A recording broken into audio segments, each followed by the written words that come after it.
Chapter 1: The Boy Who Fell Without Falling. There was a moment, somewhere between the flash of crimson light and the sound of his own name being called, when Issei Hayadu understood that something had broken inside him. Not broken the way a bone breaks, clean and painful and with a clear path to healing. This was something quieter and more final feeling, the way a fire goes out when there is nothing left to burn. One moment it was there, that deep and constant warmth that had lived beneath his ribs for 2 years, that ember of draconic energy wound through his blood like a second heartbeat. And then it was not. He heard his name again. Asia's voice, high and frightened, cutting through the ringing in his ears. He was on the ground. He could feel gravel against his cheek and the cold September air against the back of his neck and the particular stillness of the world after a fight has ended and everyone is waiting to understand what just happened. He pressed his right hand flat against the earth. The gauntlet was gone. Not just dismissed, not retracted back into the sacred gear the way it went when he let his power rest. Gone in the way of something that is not available to be called back. He reached for it the way he always did, that internal motion as instinctive as breathing, the place inside himself where Drake waited with his ancient pride and his endless commentary. And he found nothing. Silence. A closed door in a room that had always been warm. Issei. Issei, please respond. Kiba was beside him now, one hand on his shoulder, voice controlled in the way that Kiba's voice got controlled when things were serious. Issei turned his head and looked up at the night sky above the abandoned lot on the edge of Koa's commercial district, at the ordinary stars doing their ordinary business above the place where something extraordinary had just stopped being true. I'm here, he said. His voice came out rougher than he intended. I'm okay. He was not entirely sure either of those things was accurate. But he was breathing. He was on the ground and breathing, and the fight was over, and the stray exorcist who had ambushed them was dealt with, and none of his friends were badly hurt. Those things were true. He held on to them. Asia's face appeared above him, green eyes wide and luminous with worry, her golden hair loose from its usual arrangement. She had her hands raised, the gentle glow of twilight healing already beginning, and he felt the familiar warmth of her gift move through him, knitting the damage the fight had left in his body. His ribs, which had been complaining loudly, quieted. The deep bruising across his left arm faded. He sat up slowly. Rias was standing a few feet away, her crimson hair moving in the night wind, her expression doing the thing it did when she was being very careful about what she showed. He had learned to read that careful composure. It meant she was more concerned than she wanted him to see. The gear, he said. It was not really a question. Her eyes came to his. We don't know yet, she said. We need to get you somewhere we can assess properly. It's gone, he said. It is quiet, she said, and her voice was very steady. There is a difference. He looked at his right hand. Plain. Ordinary. The hand of a 17-year-old boy who had, for 2 years, been something more than ordinary, and who was now sitting in gravel on a cold September night trying to find the shape of what more than ordinary even meant without the thing that had defined it. He let Asia help him to his feet. He walked with them back toward the school, through the familiar streets of Ko, past the vending machine and the closed shop fronts and the amber circles of the street lights. He walked and said nothing and thought nothing and kept his right hand in his pocket so he did not have to look at it. Around him his friends walked close. Not crowding. Not performing concern. Just present. The way they always were, arranged around him in the particular way of people who had gotten into the habit of being near each other through shared danger and shared choice. He noticed it. He could not quite feel it yet. But he noticed it, and filed it away in some quiet part of himself for later, when he had the room to feel things again. The Occult Research Club room felt different at 2 in the morning. It was the same room. Same high ceilings, same stained glass dark without the light to animate it, same long table and leather couch and the faint smell of old books and the particular quality of stillness that accumulated in rooms that held a lot of important conversations. But at 2 in the morning, after a fight that had gone badly in a specific and unprecedented way, it felt like a room that had been asked to hold more weight than rooms are usually required to hold. Issei sat on the couch.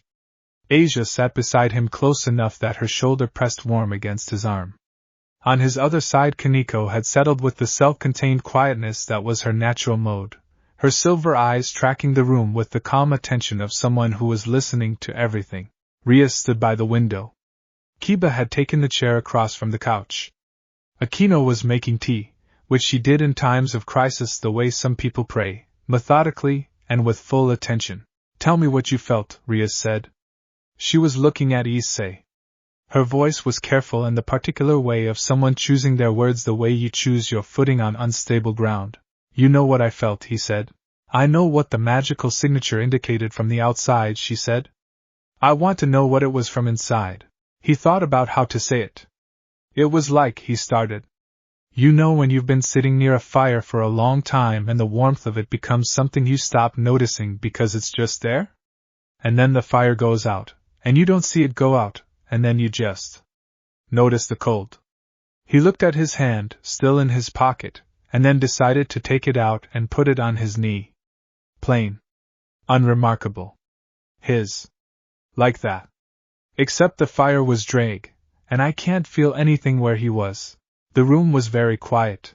"Can you hear him at all?" Akino asked. She set a cup of tea on the table in front of him. "No." "Can you feel the gear at all? Even dormant?" "No." He picked up the tea. The warmth was real and immediate. "It's like asking me if I can feel a room I've never been in. There's nothing to feel. Just the absence of something that should be there." Rias pressed her lips together briefly. She turned to look out the dark window. The exorcist used a specialized binding technique. I've seen variations of it before. It's designed to suppress sacred gear function in devil-lined wielders. What I have not seen before is one strong enough to do this. "Is it permanent?" Kiba asked, because Kiba was the kind of person who asked the hard questions cleanly so that everyone else did not have to. "I don't know," Rias said, which was itself remarkable, because Rias very rarely said those three words. Issei heard them land in the room. He watched them land in each of his friends' faces in different ways. Asia's hands tightened in her lap. Kaneko's expression did not change, but something in her posture shifted, a minute settling, like a tree bending its weight towards something. Kiba nodded once, accepting the information the way he accepted information, completely and without flinching.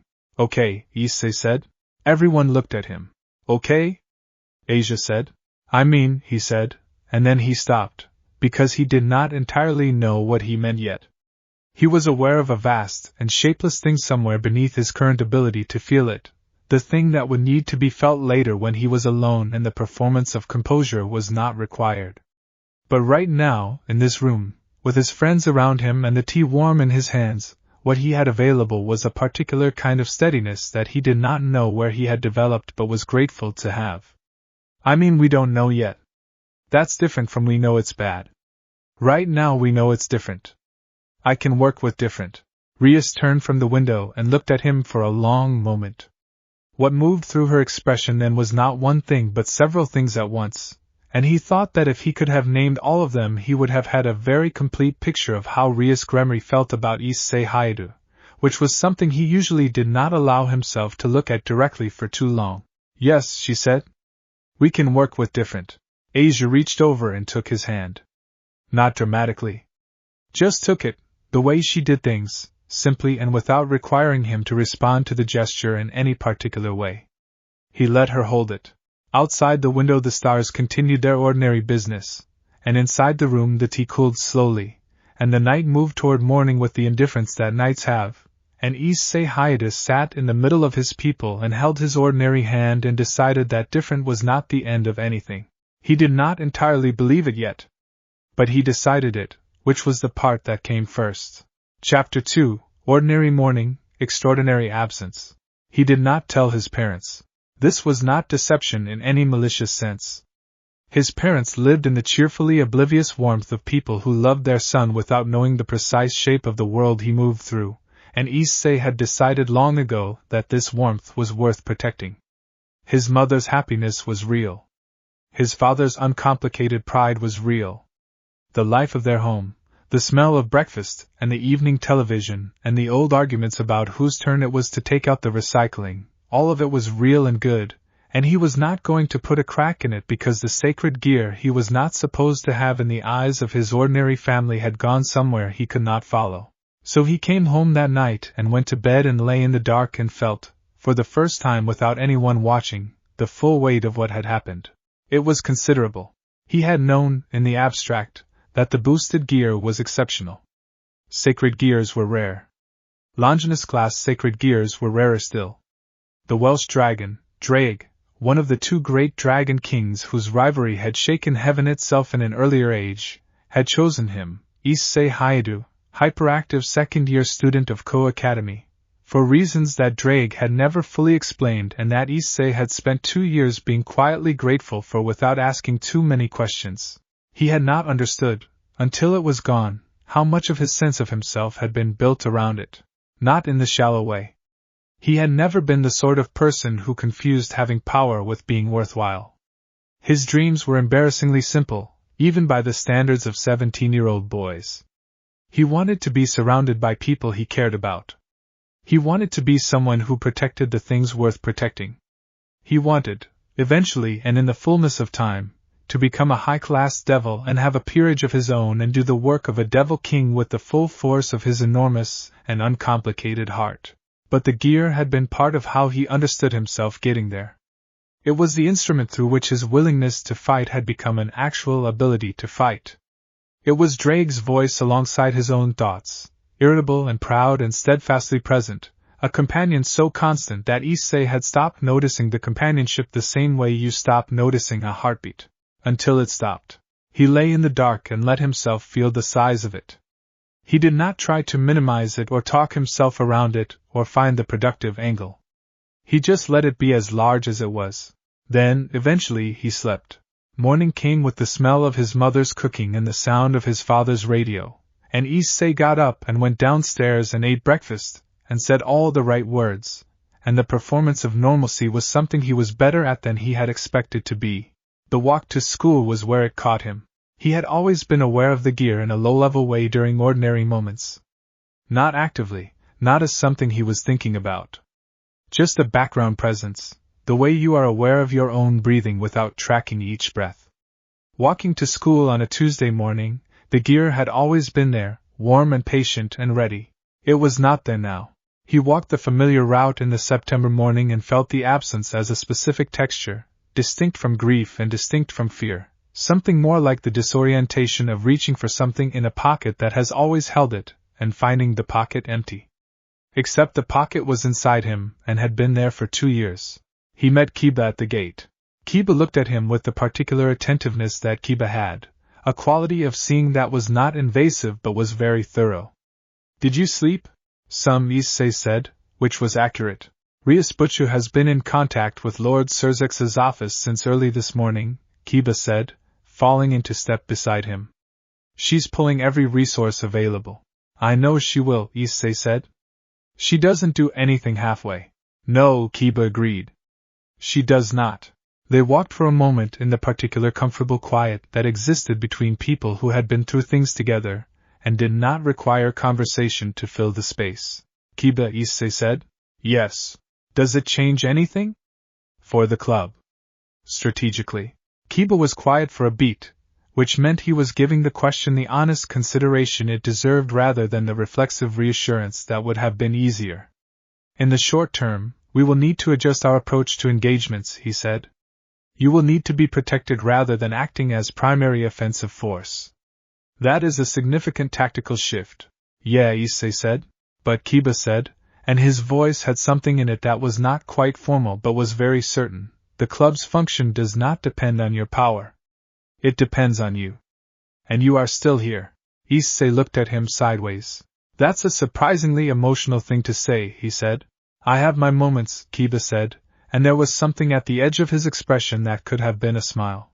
They went inside, and the day began, and Issei sat in his homeroom and tried to pay attention to a lesson about the Meiji Restoration, while his right hand rested on the desk and the September light came through the windows and none of it was the same as it had been yesterday, and he was going to have to learn the shape of the thing it had become. He tried to activate the gear during lunch. He had chosen a quiet spot behind the gymnasium, screened from the main courtyard by the maintenance shed and a row of overgrown azalea bushes that had apparently not been attended to in some years. He sat on an old wooden pallet and pressed his right hand flat against his knee and did the internal motion that had been as natural as blinking for 2 years. Nothing. He tried again. He tried the way he tried when he was pushing through fatigue, when the gear was reluctant at the end of a long fight. He pushed against the silence the way he would push against physical resistance. Nothing. He tried the way he used to try when he first received the gear, when the activation was still new and uncertain, when he was feeling his way through something he did not understand. Tentative. Open. Asking rather than demanding. The silence did not change in character. It was not hostile silence. It was not resistance. It was simply absence. The way a locked room is not hostile, it is just closed. He sat with his hands on his knees and breathed through the frustration that wanted to become something larger and more unruly, and after a while the frustration settled back into the quieter territory of something he was going to have to live with for now, and he got up and went back to class. That afternoon, in the club room, Rias laid out what she knew. The technique used against you is called a limiter seal. It's an old exorcist method, mostly fallen out of use because the skill required to execute it properly is rare and the effect is considered too severe by most modern church doctrine. The seal does not destroy a sacred gear. It suppresses the connection between the wielder and the gear's spirit. Between me and Drake, Issei said. Yes. The gear itself is still present within you. Drake is still bound to it. But the channel through which you communicate and through which power flows has been. She paused, choosing the word precisely. Quieted. Can it be unsealed? Aquino asked. Theoretically, yes. The historical record has examples of recovery. But the mechanism is not well understood, and the timeline varied significantly across cases. Rias looked at Issei steadily. I am not going to give you false certainty about how long this takes. I don't know. What I know is that we will pursue every avenue. And I know that the seal is not permanent in any categorical sense. Not permanent in any categorical sense, Issei repeated. That's a very specific way of saying we don't know. Yes, she said without flinching. It is. He appreciated that about her. Rias did not round hard edges smooth for the sake of comfort. She would tell him what she knew and be clear about what she did not know, and he would work with the information as it was. Okay, he said, for the second time in 2 days. What do we do? We continue, she said. You continue. You come to training. You come to the club meetings. You remain part of this peerage in every way that does not require active use of the gear. And we research. And we wait for the opening, whatever form it takes. He nodded. I can do that. He was not sure he could do that gracefully. But he could do it. Chapter 3. What remains? A week passed. It passed in the way weeks pass when you are trying to exist normally inside an abnormal situation, which is to say both slowly and quickly, stretching in certain moments and collapsing in others, time behaving with the unreliability it always shows when you are paying too much attention to it. Issei went to school. He ate lunch with Matsuda and Motohama and deflected their questions about why he seemed quieter than usual with responses that were technically true and substantially uninformative. He went to the club room. He attended the training sessions where Kiba walked him through non-power-dependent combat techniques with the careful patience of a good teacher, which Kiba was, and which Issei was learning to receive without feeling like he was being handled. The receiving was the hard part. He had never been good at being the one who needed things. His entire supernatural career had been built on a forward-facing momentum, on the drive to become stronger, to protect, to stand in the way of things that needed standing against. Being the person standing behind someone else's protection was a kind of situation he did not have a good internal map for, and the process of building one was grinding and unglamorous, and not at all the kind of thing that featured in the stories about how people recovered from setbacks. He did it anyway. In the evenings he sat at his desk and worked through his homework with the focused attention of someone whose brain has been freed from one of its usual occupations, and is redistributing itself. He was, somewhat to his own surprise, doing better in school. His history teacher commented on an essay. His maths scores improved by a margin that Motohama found suspicious and Matsuda found inspiring. He did not find it inspiring. He found it the kind of ironic that exists in the space between genuinely funny and deeply unfair. The nights were harder than the days. During the day there was always something to do, somewhere to be, someone to talk to. The structure of the ordinary world held him upright with the quiet efficiency of scaffolding, and he moved through it and let it hold him and was grateful for it in the abstract way that you are grateful for things you cannot see. At night, in the specific dark and quiet of his room, with the house settled and his parents asleep and the world reduced to the dimensions of his own skull, the absence was very loud. He had started talking to it. Not performing a conversation. Not pretending that Drake could hear him. Just saying things into the silence the way you might talk to yourself when the thinking gets too large to hold entirely inside your own head without giving it some air. He said things like, "I know you're in there somewhere." He said things like, "I'm still working." He said, once, very quietly, "I miss you," and felt immediately ridiculous, and then decided not to feel ridiculous because the feeling was real and real things deserved to be called by their names. The silence did not answer. But it did not feel, in those moments, entirely empty. He could not have explained that. He did not try to. On the 5th day, something happened that he had not expected. He was walking home from school alone, which he sometimes did when he needed the uncrowded time to think, and he passed the park where the old men played shogi in the afternoons. There were 2 of them today, bent over their board in the specific posture of people engaged in something they find genuinely absorbing, and one of them made a move and sat back and the other studied the board with the patience of someone who has all the time in the world. Issei stopped. He stood at the edge of the park and watched them play for a while. Neither of them noticed him, or if they did they gave no sign of it. The afternoon light was flat and golden. A pigeon investigated something near the bench. The city made its usual noises. He watched the shogi game and thought about something Rias had said in the club room. We continue. We wait for the opening, whatever form it takes. He watched the old man who had made the move wait patiently while his opponent thought. No urgency. No performance of patience. Just the genuine article. The understanding that time was a factor in the game, and that rushing it would not change its nature. Issei was not a patient person by inclination. He thought that perhaps that was what this was for, among other things. The learning of a particular kind of patience. The understanding that some things could not be forced, and that the attempt to force them was itself a kind of loss, a waste of energy on motion that moved nothing. He watched a little longer, then he went home. Asia Argento appeared at his front door on the 6th day with a container of soup. Your mother mentioned you had not been eating well, she said, which was Asia's way of saying I noticed and I wanted to help and I found a way to do it that did not require you to ask. He let her in. They sat at the kitchen table and he ate the soup, which was very good because Asia approached cooking the same way she approached healing, with full attention and genuine care. She sat across from him and watched him eat with the particular expression she had when she was thinking about something carefully but had not decided yet whether to say it.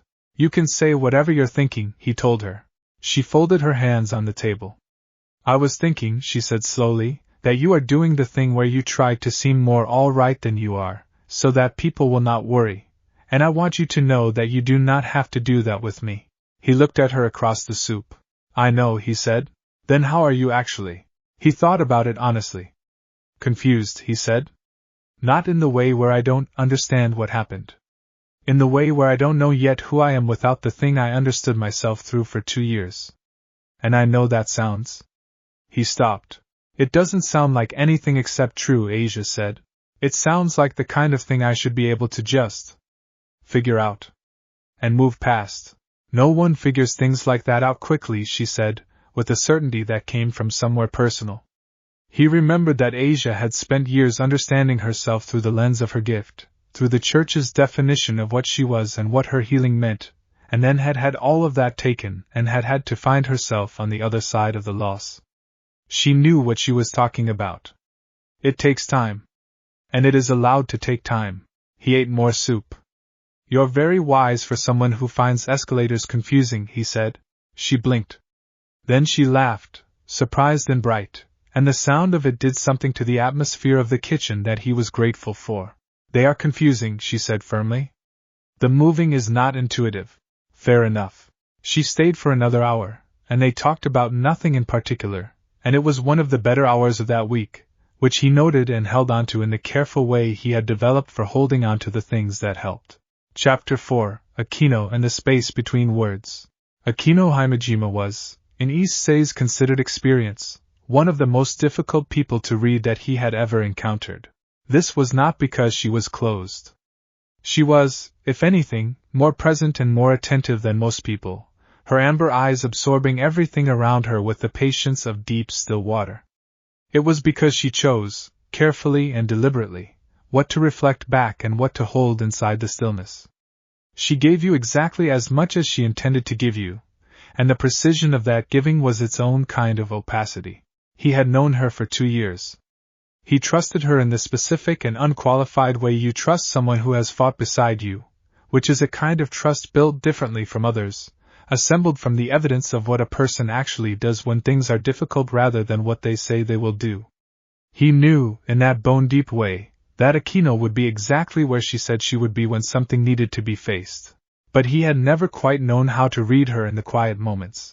She found him on the 7th day, in the garden of the old school building, where he had gone to sit in the unremarkable peace of late afternoon because the clubroom felt too enclosed and the main school building too populated, and the garden was the particular kind of in-between place that asked nothing of you. He heard her before he saw her. The soft sound of footsteps on the stone path, unhurried. She appeared around the bend of the garden wall with her dark hair loose and the afternoon light in it, and she looked at him where he was sitting on the stone bench with the most unpretentious expression he had seen on her face in a long time. "May I sit?" "Of course," he said, which was perhaps the least useful response to that question in a garden with 10 benches. But she sat beside him on the same bench anyway, close enough that the sleeve of her cardigan was a warmth near his arm. They sat for a while. The garden was mostly undisturbed at this hour. A blackbird was doing something industrious in the shrubbery to their left. The old school building cast a long shadow across the grass. "You've been coming here in the afternoons," she said. "Is that a problem?" "No. I've been watching to make sure you were all right." He looked at her. "From where?" She smiled, which was Akino's smile with the performance taken out of it, a quieter and more honest expression than the one she wore in public. "I have places." He decided not to investigate that further. "Am I all right?" "You're still coming outside," she said. "That's more than some people manage. That's a very low bar, Akeno-san. Sometimes the low bar is the honest one."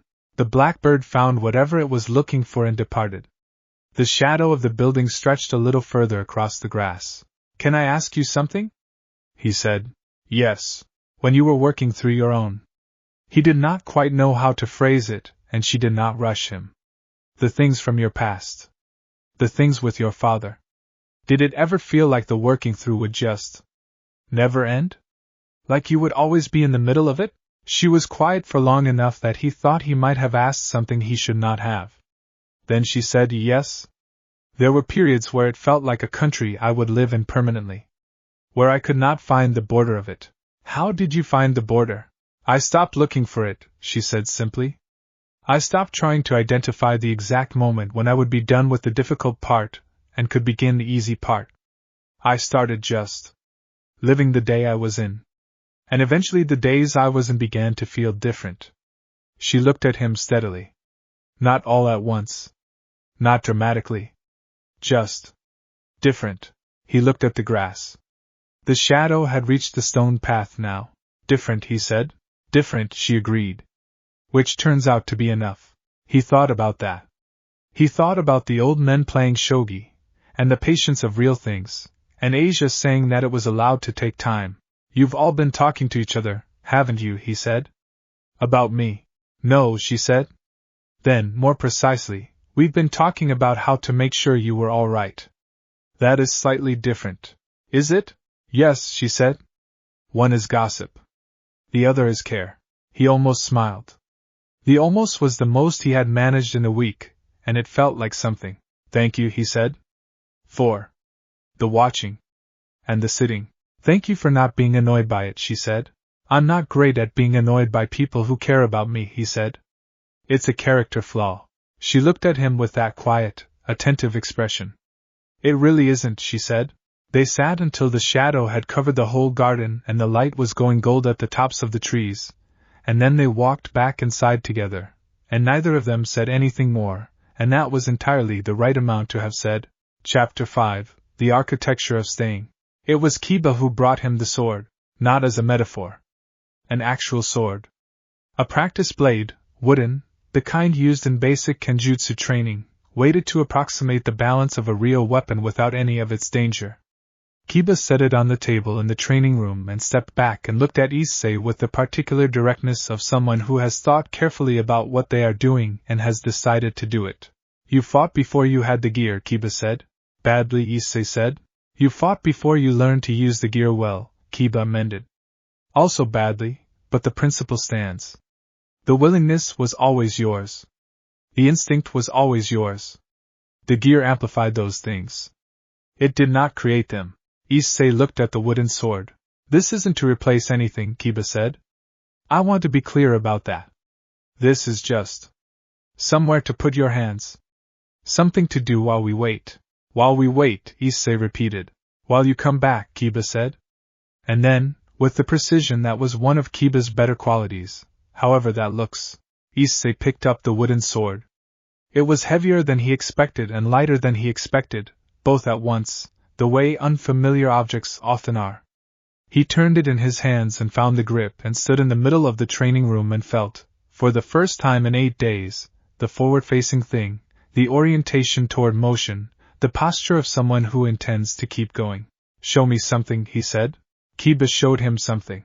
They trained for 2 hours. Kiba was a patient and exacting teacher, the kind who corrected form with quiet insistence rather than frustration, who demonstrated a technique as many times as necessary without any change in manner, who understood that the body learned differently from the mind and required its own time and repetition. Issei was clumsy at first with the unfamiliar weapon and the techniques built for it, and the clumsiness was its own kind of honest, an acknowledgement that he was a beginner at this specific thing, and beginning was not shameful. By the end of the 2 hours he was sweating and his arms were aching, and there was a satisfaction in the aching that was different from the satisfaction of fighting with the sacred gear but was not lesser. It was quieter. It was more ordinary. It was the satisfaction of a body that has worked hard at something that required it to be present. He sat on the training room floor with his back against the wall, and his arms on his knees and caught his breath. Kiba sat down across from him. They were both breathing harder than usual. Kiba, Issei said. Yes. Why are you all doing this? Kiba looked at him for a moment. Doing what? Arranging around me, Issei said. The training. Asia with food. Kaneko just being somewhere near me all the time now. Rias finding research. Akino in the garden. All of it. It's not. He stopped. It's not nothing. It's a lot. And I haven't asked for it. You didn't need to ask, Kiba said. I know. But why? Kiba considered the question with the seriousness it deserved. Because you would do it for us, he said finally. You have done it for us. You have stood between us and things that should have been far beyond you, not because you were the most powerful person present, but because you were the most unwilling to leave. That is not a quality produced by a sacred gear. That is something you came with. He met Issei's eyes. We're just giving back what you've given. Issei looked at the training room floor. It was marked with the scuffs of many training sessions, the accumulated record of all the ways this peerage had pushed itself toward better. I don't know if I'm getting better, he said quietly. I don't know if the gear is coming back or how long it takes or what I am in the meantime. You are Issei Hayadu in the meantime, Kiba said, without hesitation. Which is, I would argue, quite a lot. Something in Issei's chest moved. Not the gear. Something older than the gear. Something that had been his before any of this began. You're really going to make me feel things in a training room, he said. Apparently, Kiba said, and there it was, the smile, genuine and warm in the way of someone whose warmth had been hard-won. Issei laughed. Short and real. He got up off the training room floor. He picked up the wooden sword and held it properly, because Kiba had shown him how and because his hands remembered already. Again? He said. Again, Kiba said and stood. They trained until the light outside the high windows had gone from gold to gray to the particular blue of early evening, and when they finally stopped and put away the weapons and walked out of the old school building into the cooling September night, Issei felt, under all the things he was still carrying, something that was not hope exactly but was in the same family. The orientation toward forward. The posture of someone who intends to still be here. He walked home through the familiar streets of Ko, and the street lights came on around him one by one as he walked, and the city settled into its evening self, and above the rooftops the first stars appeared in the darkening sky, and Issei Hayadu went home to his ordinary family in their ordinary house and felt, for the first time since the silence began, that ordinary was not a defeat. It was a foundation. Something could be built from a foundation. He did not know yet what it would look like. He did not know the timeline, or the mechanism, or the specific shape of the return that waited somewhere ahead of him in the days he had not yet lived. He knew only that he was going to keep walking toward it, one ordinary day at a time, with the people who had arranged themselves around him like something that held its shape. That was enough to begin with. That was, in fact, quite enough. Act 2, The Weight of Empty Hands. Chapter 6, The Morning After Nothing. The first thing Issei Hayadu noticed when he woke up was the silence. Not the comfortable silence of a peaceful morning. Not the kind of quiet that wrapped around a person like a warm blanket while sunlight crept through the curtains. This was the silence of absence. The silence of something missing so completely that the air itself seemed thinner because of it. He lay on his back staring at the ceiling of his bedroom and pressed his right fist against his chest. He could feel his heartbeat there. Steady. Unremarkable. Human. No pulse of sacred gear energy. No warm ember of dragon fire coiled somewhere deep beneath his ribs. No distant echo of a proud and ancient voice telling him to get up and fight. Just a boy. Just a heartbeat. Just silence. He had been awake since before dawn, though he could not say exactly when the distinction between lying with his eyes closed and actually sleeping had dissolved. At some point the darkness behind his eyelids had simply become the darkness of the room, and the room had slowly filled with gray morning light, and still he had not moved. His mother called from downstairs. The smell of rice and miso followed her voice up through the floorboards, warm and familiar, and under any other circumstances it would have been enough to pull him out of bed with his stomach leading the charge. Today it barely registered. He sat up slowly. His body felt heavy in a way that had nothing to do with sleep. He caught his reflection in the small mirror above his desk and stared at it for a long moment. Brown eyes. Messy hair. The face of Issei Hayadu, second-year student at Ko Academy, member of the Occult Research Club, former wielder of the boosted gear. Former. The word sat in his chest like a stone dropped into still water, and the ripples from it spread outward into every corner of his morning. He got dressed. He went downstairs. He ate the breakfast his mother had made without tasting any of it. He said all the right words in all the right places, enough to keep her from looking at him with that particular shade of worry that mothers carry in their eyes when something is wrong with their children and they cannot name what it is. He had gotten good at that over the past week. Saying the right words. Wearing the right expression. Moving through the rooms of his life like a stage actor who has memorized all his blocking but forgotten why the play exists. Outside, the September morning was crisp and indifferent. He walked to school along the route he had walked 100 times, past the vending machine on the corner, past the park where old men played shogi in the afternoons, past the bakery whose smell of fresh bread was ordinarily one of his favorite things about Tuesday mornings. He walked, and he thought about nothing, which was its own kind of thinking. Kiba Yuto was waiting for him at the school gate. This was not unusual. Kiba often arrived early, because Kiba was the sort of person for whom punctuality was as natural as breathing. What was unusual was the way he was standing. There was a deliberateness to it, a stillness that went beyond simple waiting and became something closer to a sentinel keeping watch. Issei almost turned around. He kept walking instead, because he was tired of himself and tired of his own avoidance. And because Kiba was his friend even when that friendship sat between them like a conversation neither of them knew how to start. Good morning, Kiba said. His voice was even and warm and gave away nothing that it was not choosing to give away. Morning, Issei said. They fell into step together through the gate and across the courtyard, and for a while neither of them said anything else. The school was beginning to fill around them, students arriving in clusters, voices bright with the ordinary concerns of ordinary mornings. Rias Butcher has called a meeting this afternoon, Kiba said eventually. After the last bell, Issei nodded. I figured she would. You don't have to come if you're not ready. I'll come, Issei said. Then, quieter, I've been not ready for a week. Being not ready somewhere else isn't going to help. Kiba glanced at him sideways. Something moved through his expression that was not quite sympathy and was not quite concern, but was instead something more complicated that existed between the two. For what it's worth, he said, you look better than you did yesterday. Yesterday I looked like a ghost that forgot to leave, Issei said. Yes, Kiba said simply, in a way that managed to be both agreement and gentleness. They parted at the door to their respective homerooms.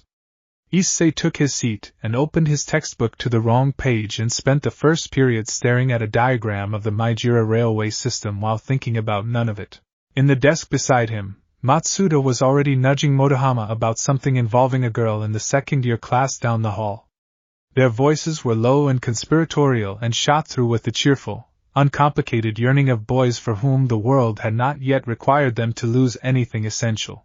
Issei looked at them and felt something that was almost fond, in the way that looking at a photograph of somewhere you used to live can be almost fond, even when what you feel underneath the fondness is the weight of not being able to go back. He turned back to his railway diagram. The Meiji era, the textbook informed him, had been a period of profound transformation. Old things had given way to new things. The shape of the country had changed so completely that people who had lived through it sometimes said they could not recognize the world they found themselves in at the end. He read that sentence 3 times. Then the bell rang, and the lesson started, and he closed the book. The occult research club room in the old school building felt different in the afternoon light. Issei had always thought it felt like stepping out of the ordinary school and into somewhere else entirely, somewhere that operated by slightly different rules. The high ceilings and the stained glass window and the long couch and the chess table with its perpetually unfinished game all contributed to a sense of having crossed a threshold that most students never even noticed. Today it felt like that threshold was higher than he remembered. He was the last to arrive, which was not like him.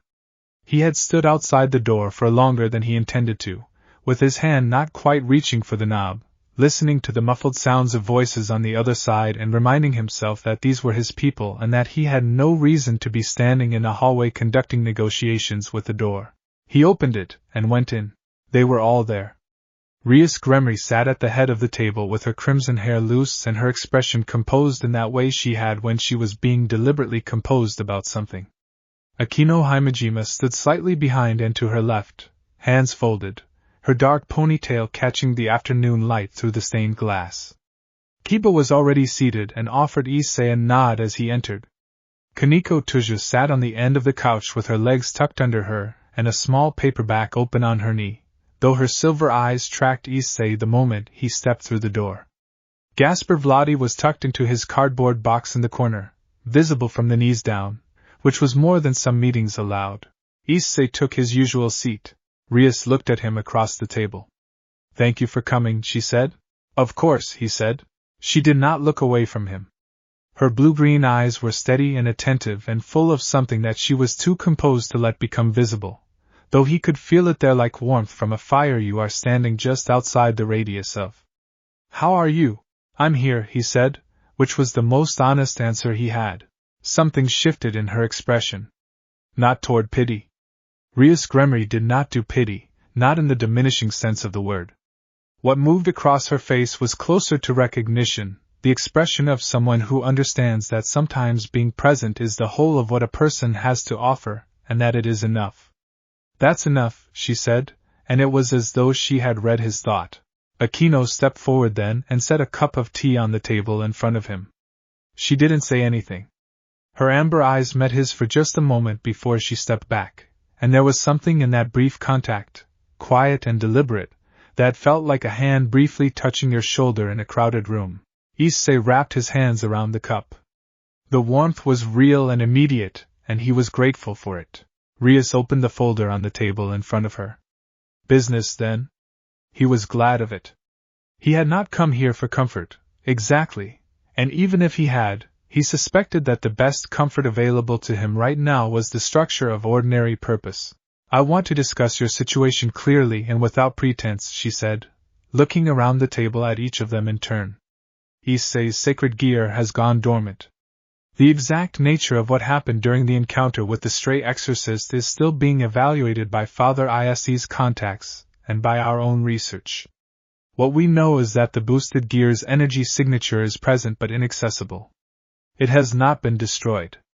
It has not been taken. It is simply. She paused. Quiet. Like it went to sleep, Gasper offered from his box, tentatively. Something like that, Rias said. She looked at Issei. The Council has offered some theoretical frameworks. Sirzex Nizama is looking into historical precedent. But I want to be direct with you, Issei. This may take time. There is no clear timeline. Issei had expected this. He had known it was coming. He had spent a week preparing himself for exactly this conversation, and still something about hearing it said plainly in this room, in her voice, with everyone around him watching with that particular quality of attention that meant they cared about him, made the stone in his chest press harder against the inside of his ribs. Okay, he said. Okay, she repeated, and her voice did not quite manage to stay entirely composed. What do we do in the meantime? Kiba asked practically. We protect him, Rias said, and there was nothing uncertain in her voice when she said it. And we find a way to help him come back. Kaneko looked up from her book for the first time. Her silver eyes fixed on Issei with the focused, undecorated attention she gave to things she was taking seriously. You're still you, she said. 3 words, her particular economy of language that nonetheless managed to carry the weight of something much larger. Issei looked at her. He felt something loosen slightly in his chest. Yeah, he said. I know. He was not entirely sure he believed it yet. But he was grateful she had said it. Chapter 7, Asia and the Art of Showing Up. Asia Argento had a particular gift for arriving exactly when she was needed, without knowing that she was needed, without announcing herself, and without requiring anything in return. She appeared at the door of the Occult Research Club room the morning after the meeting, while Issei was sitting alone at the long table with a cup of tea going cold at his elbow and a notebook open in front of him that he had not written anything in. The others had not arrived yet. Rias had a student council obligation. Kiba had kendo club matters to attend to before the first bell. Issei had come early for no reason he could name other than that his bedroom had begun to feel like a container he was slightly too large for. Asia knocked twice and then opened the door, which was how she always did it, the knock being more announcement than request. She was wearing the Co-Academy girl's uniform and carrying 2 paper bags from the bakery near the station, and her green eyes widened slightly when she saw him, not with surprise exactly, but with the expression of someone who has found something they were looking for even though they were not sure they were looking. Issei, she said. Morning, Asia. She crossed the room and set one of the paper bags in front of him. He looked inside. A melon bread, still warm. His favorite, which she knew because she had been paying attention. She sat down across from him with her own bag and folded her hands on the table and looked at him with those clear, uncomplicated eyes that had always had the slightly unnerving quality of seeing exactly what they were looking at. You didn't come to dinner last night, she said. Your mother said you had a headache. I was tired, he said. I know. She did not make it an accusation. She just said it, the way she said most things, cleanly and without ornament. He pulled the melon bread out of the bag. The warmth of it against his palms was the same quality of comfort as the tea had been the day before. Immediate and real, and not asking him to be anything other than someone who was cold and needed warmth. Asia, he said. Yes? He looked at the bread for a moment. Does it bother you? When you can't use your sacred gear the way you want to? When it doesn't work the way you need it to? She considered the question seriously. Asia always considered questions seriously, which was one of the things he had always respected about her. She did not give reflexive answers. It frightened me once, she said slowly. When I was with the church, my sacred gear was all I had that felt like it was truly mine. When I was afraid of losing it, I was afraid of losing myself. I thought if the gift was gone, there would be nothing left that was worth anything. Issei did not say anything. He just listened. But that was wrong, she said, and her voice was gentle but very certain. The gift was never what made me. It was just something I carried. The things that made me, those were different. The way I wanted to help people. The things I believed in even when they cost me. The people I found. She looked at him steadily. The gift and the person are not the same thing, Issei. I learned that. It took me a long time, but I learned it. He was quiet for a long moment. I know that, he said finally. In my head I know that. The head knows it first, she said. The rest of you takes longer. That's normal. That's just how it is. He finally took a bite of the melon bread. It tasted like the bakery near the station on a September morning. It tasted like something ordinary, and real and good. Thank you for this, he said. I got one for myself too, she said, and held up her own bag, and there was something in the simple matter-of-factness of it, in the way she had not made this moment into more than it needed to be, that made something in his chest feel slightly less stone-heavy. I was hungry, he almost smiled. Then we can be hungry together. Yes, she said, pleased. Exactly. They sat together in the morning quiet of the club room and ate melon bread from paper bags, and neither of them said anything else for a while, and it was the most comfortable silence Issei had experienced in a week. He thought about what she had said. The gift and the person are not the same thing. He thought about how long it might take for the rest of him to catch up to what his head already knew. He thought it might take a while yet. But for the first time since he had woken up in that hospital room and pressed his hand against his chest and felt nothing where the fire used to live, the thought of waiting did not feel entirely unbearable. The door opened and Kiba came in, and then Kaneko arrived with a carton of milk, and then Gasper materialized from somewhere with a very earnest expression and a very small piece of chalk he apparently needed to return to Rias. The room filled up around him in the way it always did, noisily and imperfectly, and with the cheerful chaos of people who had found each other and decided to stay. And Issei sat in the middle of it all and held his warm melon bread and let himself be surrounded. It was not nothing. It was, in fact, quite a lot. He went to training that afternoon for the first time since the incident. Not magical training. There was nothing to work with on that front, and trying to push against the silence where the boosted gear used to answer was an exercise he had already discovered was less productive and more painful than it was worth. What he went to was the training room in the old school building's sub-basement, the one with the heavy equipment, and the floor mats, and the punching bags that had been set up for the Gremory peerage's physical conditioning. He had been a fighter before he was a pawn. He had gotten into more than his share of schoolyard altercations before his supernatural career began. And while those early scrapes bore essentially no resemblance to the battles he had fought since receiving the sacred gear, the instinct was still his. The drive toward meeting difficulty with forward motion rather than retreat. He wrapped his hands. He stood in front of the punching bag. He hit it. The impact traveled back up through his arms with the honest and uncomplicated immediacy of physics. No enhancement. No boost multiplying the force. Just the weight of his own body behind the motion, just the architecture of muscle and bone that was his and had always been his regardless of anything else. He hit it again. He had been at it for perhaps 20 minutes when he became aware that he was not alone. He turned to find Akino standing at the edge of the mat, having made no sound in her arrival that he had noticed. She was still in her school uniform, her ponytail slightly loosened from the day, and she was watching him with an expression that was thoughtful and attentive, and something else that he could not quite name. "I thought you might be here," she said. He unwound one of his hand wraps slightly. "Spying on me?" "Checking on you," she said. "There's a difference. Spying implies concealment. I'm not hiding." He looked at her for a moment, then back at the bag. "I'm fine." "You're working very hard for someone who's fine," she said. She crossed to the wall and leaned against it, arms folded loosely, watching him with that quality of attention she had that managed to feel neither invasive nor passive. She was simply present in the room with him, the same way the walls were present, except that unlike the walls she seemed to be actively listening. "I needed to do something," he said. "I know." He hit the bag again. The impact was clean and real. "Ikena-san? When you went through." He stopped. Started again. "When things were difficult for you. Before." Did you ever feel like you were? He was searching for the right word and not finding it.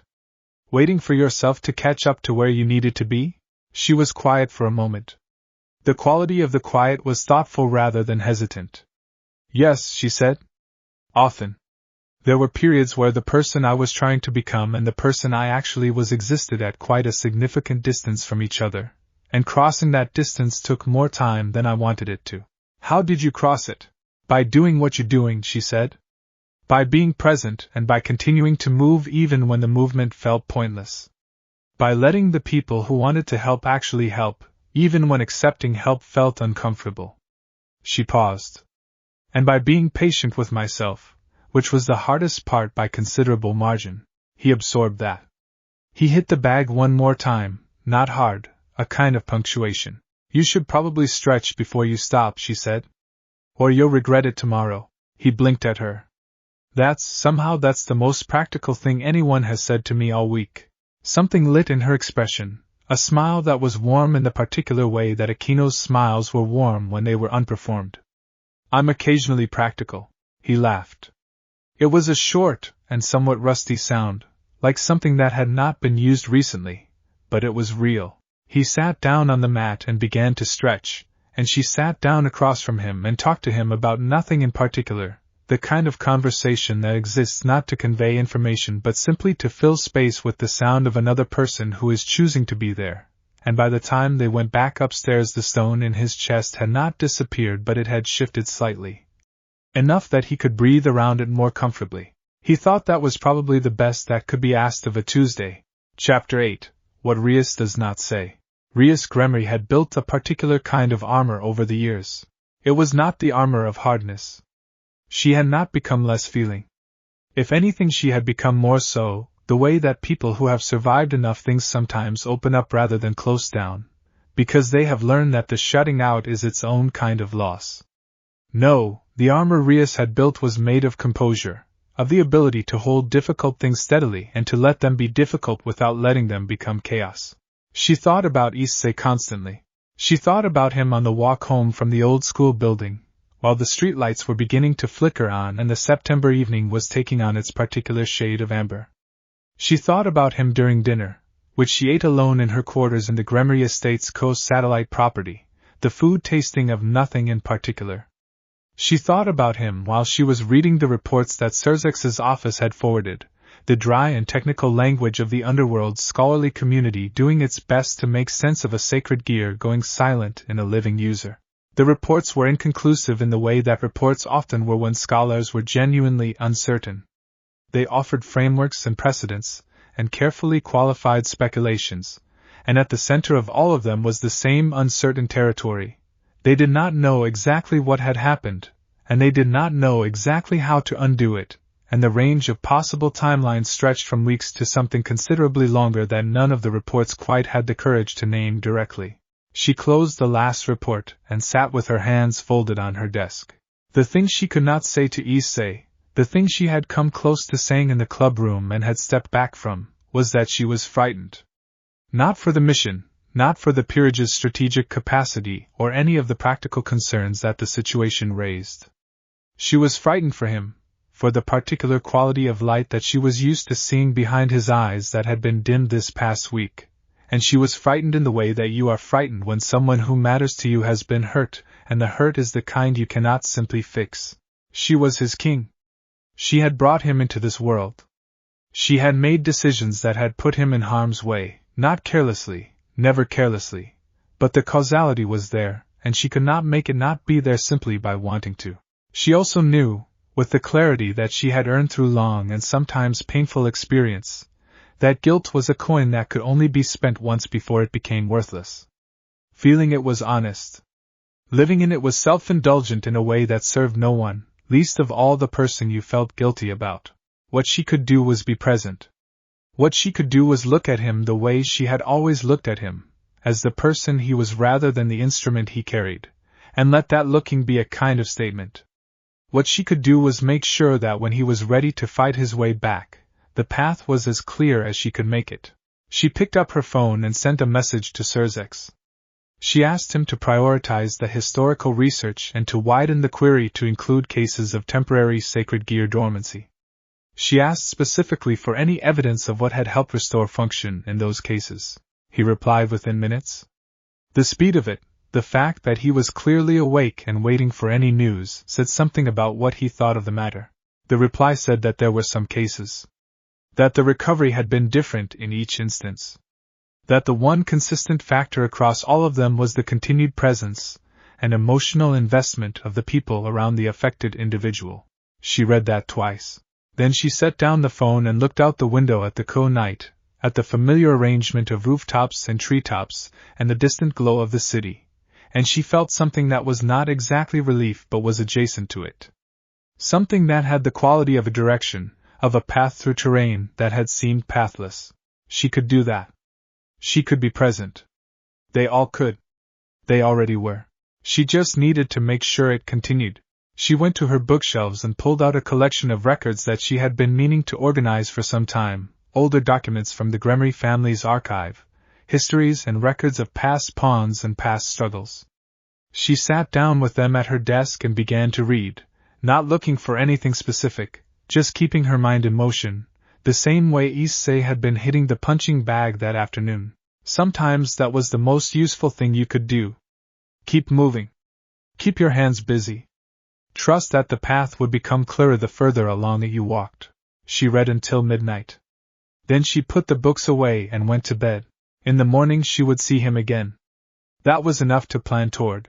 She saw him in the hallway before classes, which was not an unusual thing. Their paths crossed every morning, because the school was arranged so that the routes from the gate to their respective homerooms passed through the same corridor for about 30 seconds. In 30 seconds, on an ordinary morning, she might exchange a word or two with him, a greeting, some fragment of news, the kind of small daily transaction that accumulated over time into something meaningful without anyone quite tracking when the accumulation began. This morning she was carrying a stack of committee paperwork that she definitely should have attended to yesterday and had not, and he was walking slightly ahead of her and did not hear her approach until she drew level with him. He glanced at her. Then he looked at the paperwork. That looks like a punishment. It is an unfortunate consequence of being reliable, she said. People assume that reliability scales indefinitely. Does it? No, she said. It does not. But one learns that over time. He held open a door that led to the next corridor, a small and automatic courtesy that she noticed precisely because it was automatic. Because it was just what he did, this particular version of consideration that lived in his body the way all his best qualities did, not performed but simply present. Thank you for yesterday, he said. He was not looking at her. He was looking at the hallway ahead. I didn't do anything yesterday. You said what needed to be said in a way that I could actually hear, he said. That's something. That's actually quite a lot. She thought about this for a moment. Then thank you for coming. That took more than I think you're giving yourself credit for. He made a small sound that was not quite a laugh and not quite a dismissal but existed somewhere between the two. They were approaching the point where their routes diverged, the junction where she went left and he went right. Issei, she said. He stopped and looked at her. She almost said a great many things. She almost said that she was sorry, that she was frightened, that she had been reviewing records at midnight in search of something useful and had found something that might be. She almost said all of the things she had been holding in Composure's hands since the meeting in the club room. Instead she said, I'm glad you're here. Simple. True. The distillation of everything else. He looked at her for a long moment. Something moved through his expression, quiet and complicated and real. Yeah, he said. Me too. Then the bell rang and they went their separate ways, and she carried her committee paperwork to homeroom and set it on her desk and looked at it without seeing it, and thought that sometimes the right words were the simplest ones, and that she had been overthinking this. She had him. She had all of them. They had each other. That was the fact underneath all the other facts, and it was the one that mattered most. She picked up her paperwork and started to read. Chapter 9. Kaniko's particular kind of honesty. Kaniko Tuju did not waste words. This was a policy decision as much as it was a personality trait. She had observed, over the course of her relatively short but remarkably eventful life, that most words were not necessary. That the ratio of words spoken to useful information conveyed was, in most conversations, quite unfavorable. That people often spoke because silence made them uncomfortable rather than because they had something worth saying. She found this inefficient. She had also observed, which was a more recent observation and one she was still in the process of fully integrating, that the words she did choose to say had a different quality of impact when they came from a person who was known to be sparing with them. That there was something about scarcity that changed value. That when Kaneko Tuja said something, people listened differently than they might otherwise. She was not sure how she felt about this. It felt somewhat unfair to the people who spoke often and also had useful things to say. But she had decided to accept it as a fact of her particular existence, and work with it rather than against it. She caught up with Issei on the walk back from school Thursday afternoon.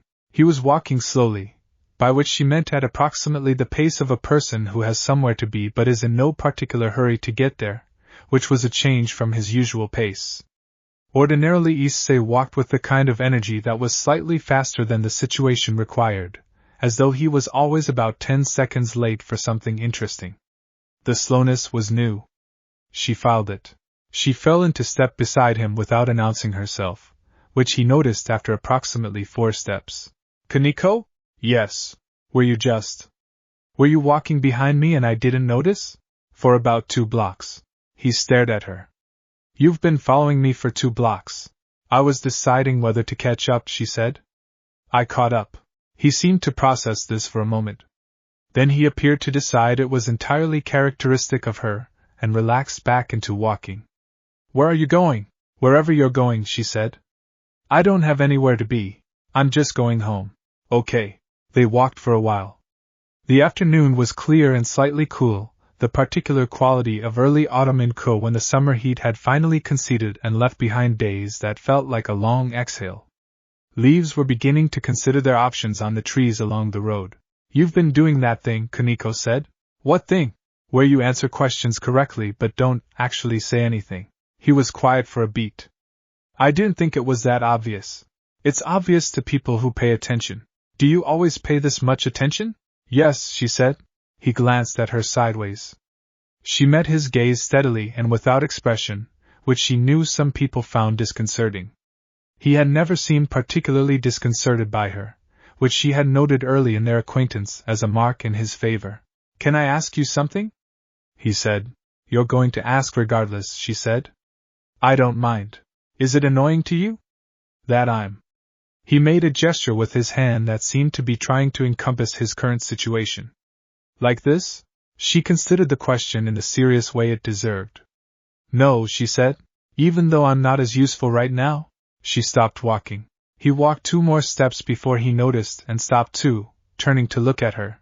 That, she said carefully, because this was important, and she wanted the words to be exactly right, is a very stupid thing to say. He blinked. Kaneko. Usefulness is not the measure, she said. It never was. You were not recruited because of the sacred gear alone. The gear is something you carry. It is not what you are. She paused. What you are is someone who shows up. Who doesn't leave. Who fights even when the math says he should not. That is not a property of the gear. That is just you. And you still have that. He was looking at her with an expression she had not seen him wear before. It was slightly fractured around the edges. That's probably the most words you've said to me at one time, he said. They were necessary, she said. She resumed walking. After a moment he caught up with her. Thank you, he said. Don't make it a big thing, she said. It was a big thing though. Then make it a small big thing, she said. That's the right size. She heard something that was definitely a laugh from beside her. Real this time. Less rusty than the one from Tuesday, which she had also noted. They walked the rest of the way to his street without saying much more, which was fine. The words had been said. They would do their work. She said goodbye at the corner and walked home by herself, and thought that sometimes the most useful thing you could do for someone was simply say the true thing clearly, and then let them carry it. She was good at the true thing clearly. The carrying was his to do. She thought he would be all right. Chapter 10. The ground beneath. It came from nowhere. Or rather, it came from everywhere, which amounted to the same thing. It was a Friday morning, 8 days after the incident, and Issei was walking across the school courtyard in the sharp morning light when it happened. He was not thinking about anything particular. That was the thing, there was no dramatic trigger, no significant object or scent or sound that caused it. He was simply walking, and then something that had been braced inside him for over a week let go without warning, the way a muscle can seize for days and then suddenly release, and the release was not gentle. He kept walking, because the alternative was to stop in the middle of the courtyard, and he was not going to do that. But his vision went slightly blurred, and he made a very sharp left turn and went around the side of the building instead of through the main entrance, into the narrow space between the east wall and the garden hedge where nobody was ever particularly present at 8:15 on a Friday morning. He sat down on the ground with his back against the wall. The stone was cold through his uniform. The hedge was in perfect cover, and he was aware that anyone walking past would be able to see him. But there was no one walking past right now, and he needed approximately 30 seconds to get himself together, and this was the space available. He pressed the heels of his hands against his eyes. He had been holding it together. He had been going to class and eating breakfast and saying the right words and going to the club room and hitting the punching bag and having conversations that were real conversations and not just performances. He had been doing all the things that a person does when they are in the process of managing something difficult, and he had been managing it, he had. But the thing underneath the managing was still there. It had not gone anywhere just because he was managing. The loss was still the loss, the silence was still the silence, and the space where the boosted gear had lived, where Drake had lived, the great and irritable and steadfastly loyal dragon who had been his partner, and his companion, and his most constant presence for 2 years, was still empty. He had not let himself think about Drake directly. He had been stepping around that particular dark room carefully, keeping the door mostly closed because he was not sure what would happen if he opened it fully. Now, in this narrow space between wall and hedge, the door came open. He had asked Rias, in those first days, whether Drake was all right. She had told him, as gently as she could, that Drake's spirit was still bound to the sacred gear and that the gear was still present, simply inaccessible. That Drake was not gone. That the dormancy appeared to affect the gear's function and not its fundamental existence. He had believed her because she had no reason to lie to him, and because she had not flinched when she said it, which was Rias's particular tell for when she was being completely honest. But he had still not been able to reach Drake in any way since. The internal space where that connection had lived, where he had been able to feel the dragon's presence like a warmth beneath everything else, was still and silent. And the thought of Drake in there somewhere, quiet and unreachable, his proud old partner unable to respond no matter what, was the thing he had been most carefully not thinking about. He thought about it now. He thought, I'm sorry. I don't know what happened or if it was something I did or didn't do. I don't know how to reach you right now. But I'm still here. He thought it the way you say something to someone when you do not know if they can hear you, because saying it is still more honest than not saying it. Nothing answered him. The courtyard was quiet. The hedge rustled slightly in the morning wind. He pressed his back more firmly against the wall and breathed. He was still breathing. That was real. The wall was cold and real. The ground beneath him was solid and real. He was still here. Issei. He opened his eyes. Rias was standing at the corner of the building looking at him. She was in full school uniform, her crimson hair catching the morning light, and her expression was not alarmed or pitying or uncertain. She looked at him the way she always looked at him when things were difficult, which was to say directly, with the full force of her attention, like he was worth looking at completely. He did not ask how she had known to come here. He had the impression that Rias Gremory had simply gotten good over the years at knowing where to be. She came and sat down on the ground beside him without hesitating, without appearing to notice or care that she was sitting on the ground against the wall in her school uniform at 8:15 on a Friday morning. She sat down the way she did everything, with the decisiveness of someone who has chosen the thing and is committed to it. They sat next to each other for a while. You don't have to say anything, she said. He did not say anything. Neither did she. They sat in the narrow space between wall and hedge, and the school went about its morning business on the other side of the building, and time moved at its usual indifferent pace. Eventually he said, "I miss him." He did not need to explain who. "I know," she said. "That's the part one didn't know how to address in the meeting. All the frameworks and precedents, none of them could quite account for that part. She paused. The companionship of it. He talked too much," Issei said. His voice was slightly rough. He complained constantly. He had opinions about everything, and he was very willing to share them at maximum inconvenient moments. "Yes," Rias said. "I'd give anything to hear him be wrong about something right now," Issei said. There was a pause. And then, unexpectedly, Rias made a small sound that was almost a laugh. Not inappropriate, not dismissive. Just the particular kind of sound that comes out of grief sometimes, when the truth of something is both painful and, in its specifics, exactly right. "We'll get him back," she said. "We'll get all of it back. I don't know the timeline, and I won't pretend I do. But I know you, Issei, and I know that nothing about you suggests something that gives up. That's not a power. That's just who you are." He leaned his head back against the wall and looked up at the strip of blue September sky visible above the hedge. "Rias Butchu," he said. Thank you for sitting on the ground with me." A beat. Then, quietly, "Thank you for letting me." They sat there a little longer. Then the first bell rang, distant through the building, and they got up and dusted themselves off and went to class, and the day went on, and the world kept its ordinary pace around them. And something in Issei that had been braced for a week had loosened enough for him to walk a little straighter. Not fixed. Not finished. Not even close to the end of whatever this was. But something had shifted, somewhere deep in the underneath of things, and the path forward, which had been invisible since the moment he woke up in silence, was starting to take the faint shape of something that could be walked. He went to class. He took notes. He ate lunch. He went to the club room. He was still there.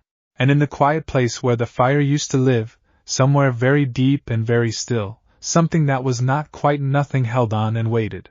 Chapter 11. Small Fires. The second week began differently from the first. Issei could not have said precisely what the difference was, had anyone asked him to name it.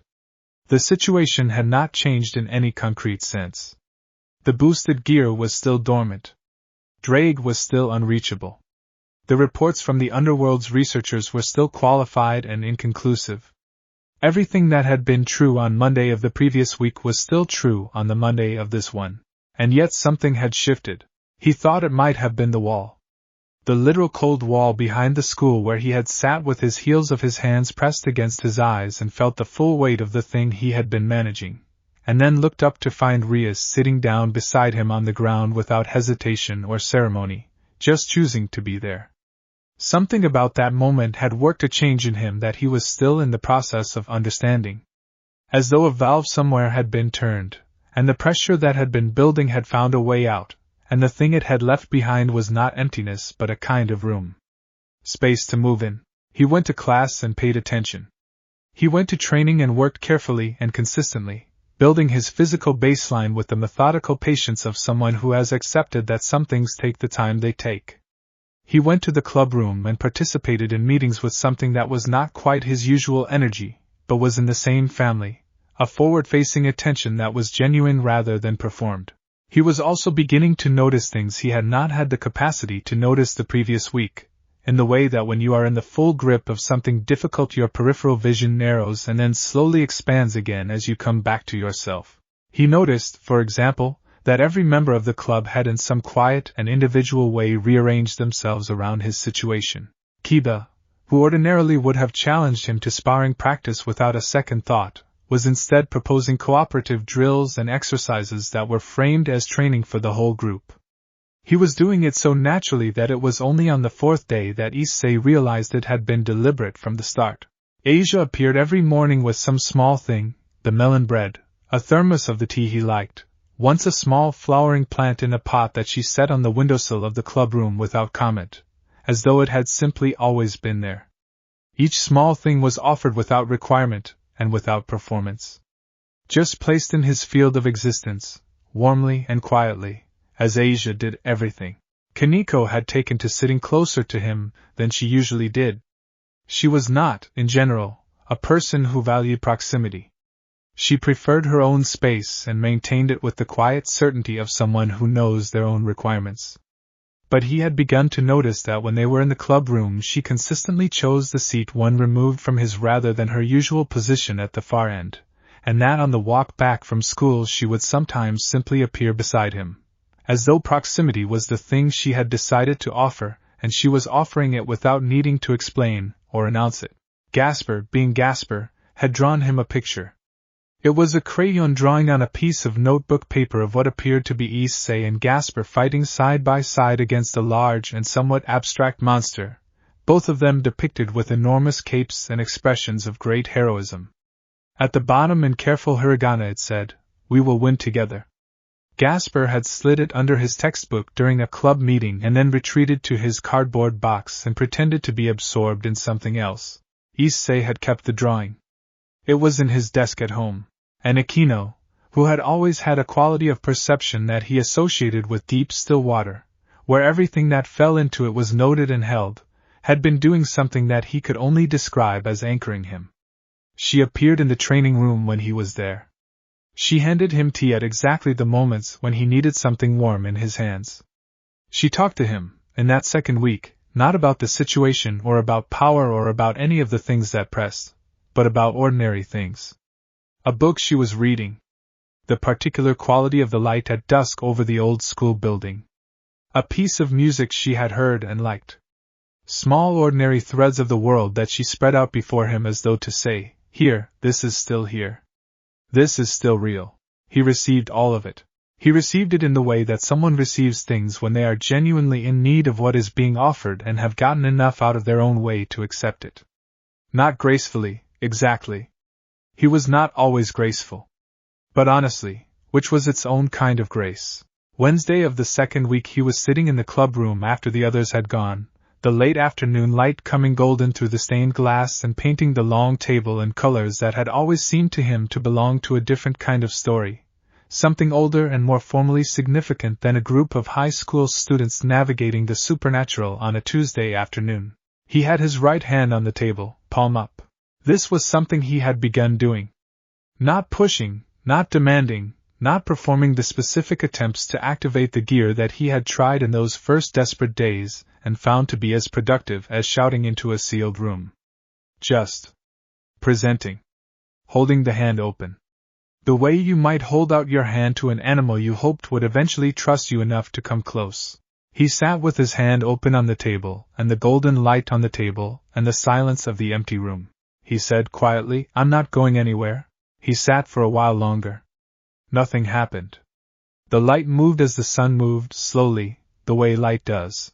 Then he closed his hand, gently, and got up and gathered his things and went home. It was not nothing. He was becoming more certain of that. Something in the deep underneath, in the place where the silence was not empty but was waiting, seemed to register that he had been there. Could not prove it. Would not have tried to prove it. But he felt it the way you sometimes feel things that exist just at the edge of awareness, not quite visible but real in the way that the warmth from a low-burning fire in the next room is real even when you cannot see the flame. Something was still in there. He was going to be patient.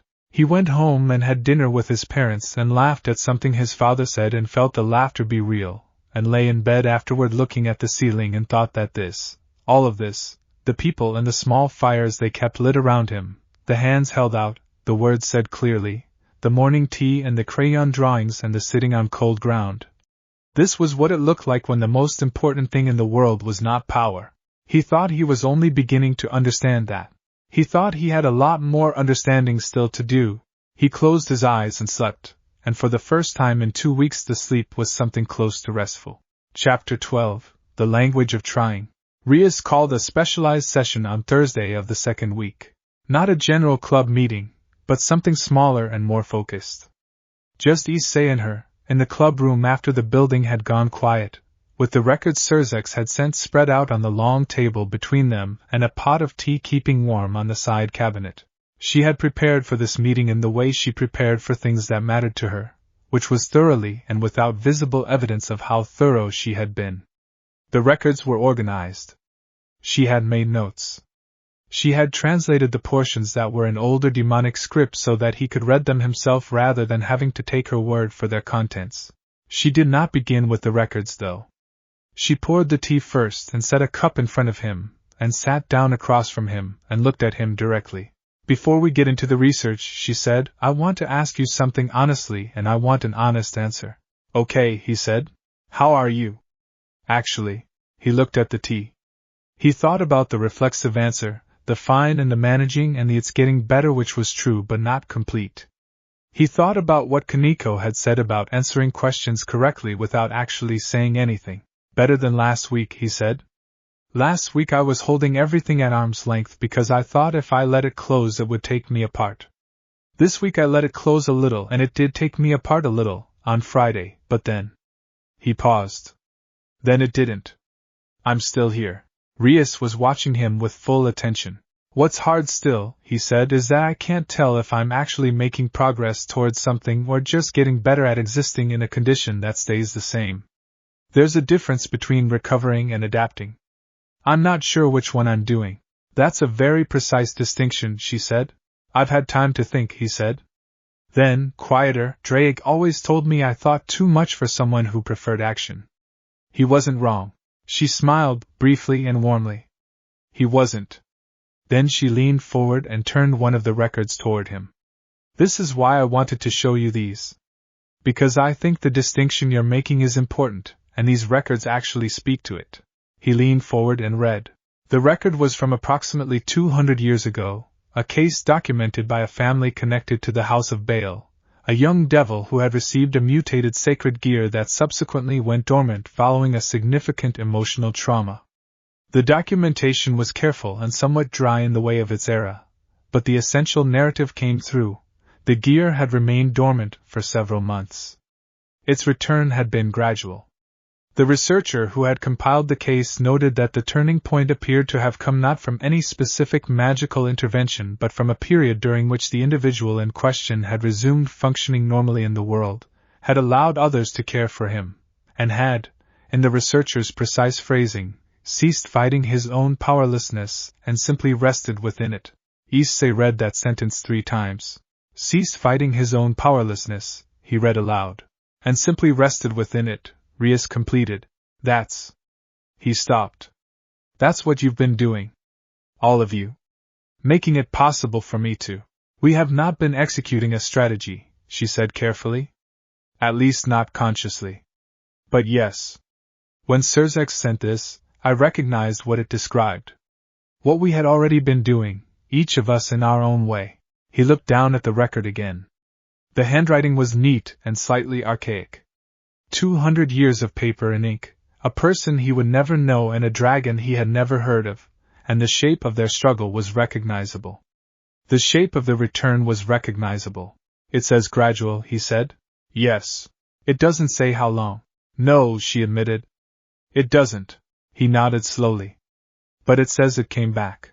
It came back, she said. The gear returned. The dragon connection was re-established. The individual went on to have a notable career, though the records on that are in a separate volume, and considerably more boring. He looked up at her. The late afternoon light was doing what it always did in this room, turning everything amber and gold and slightly more significant seeming than ordinary.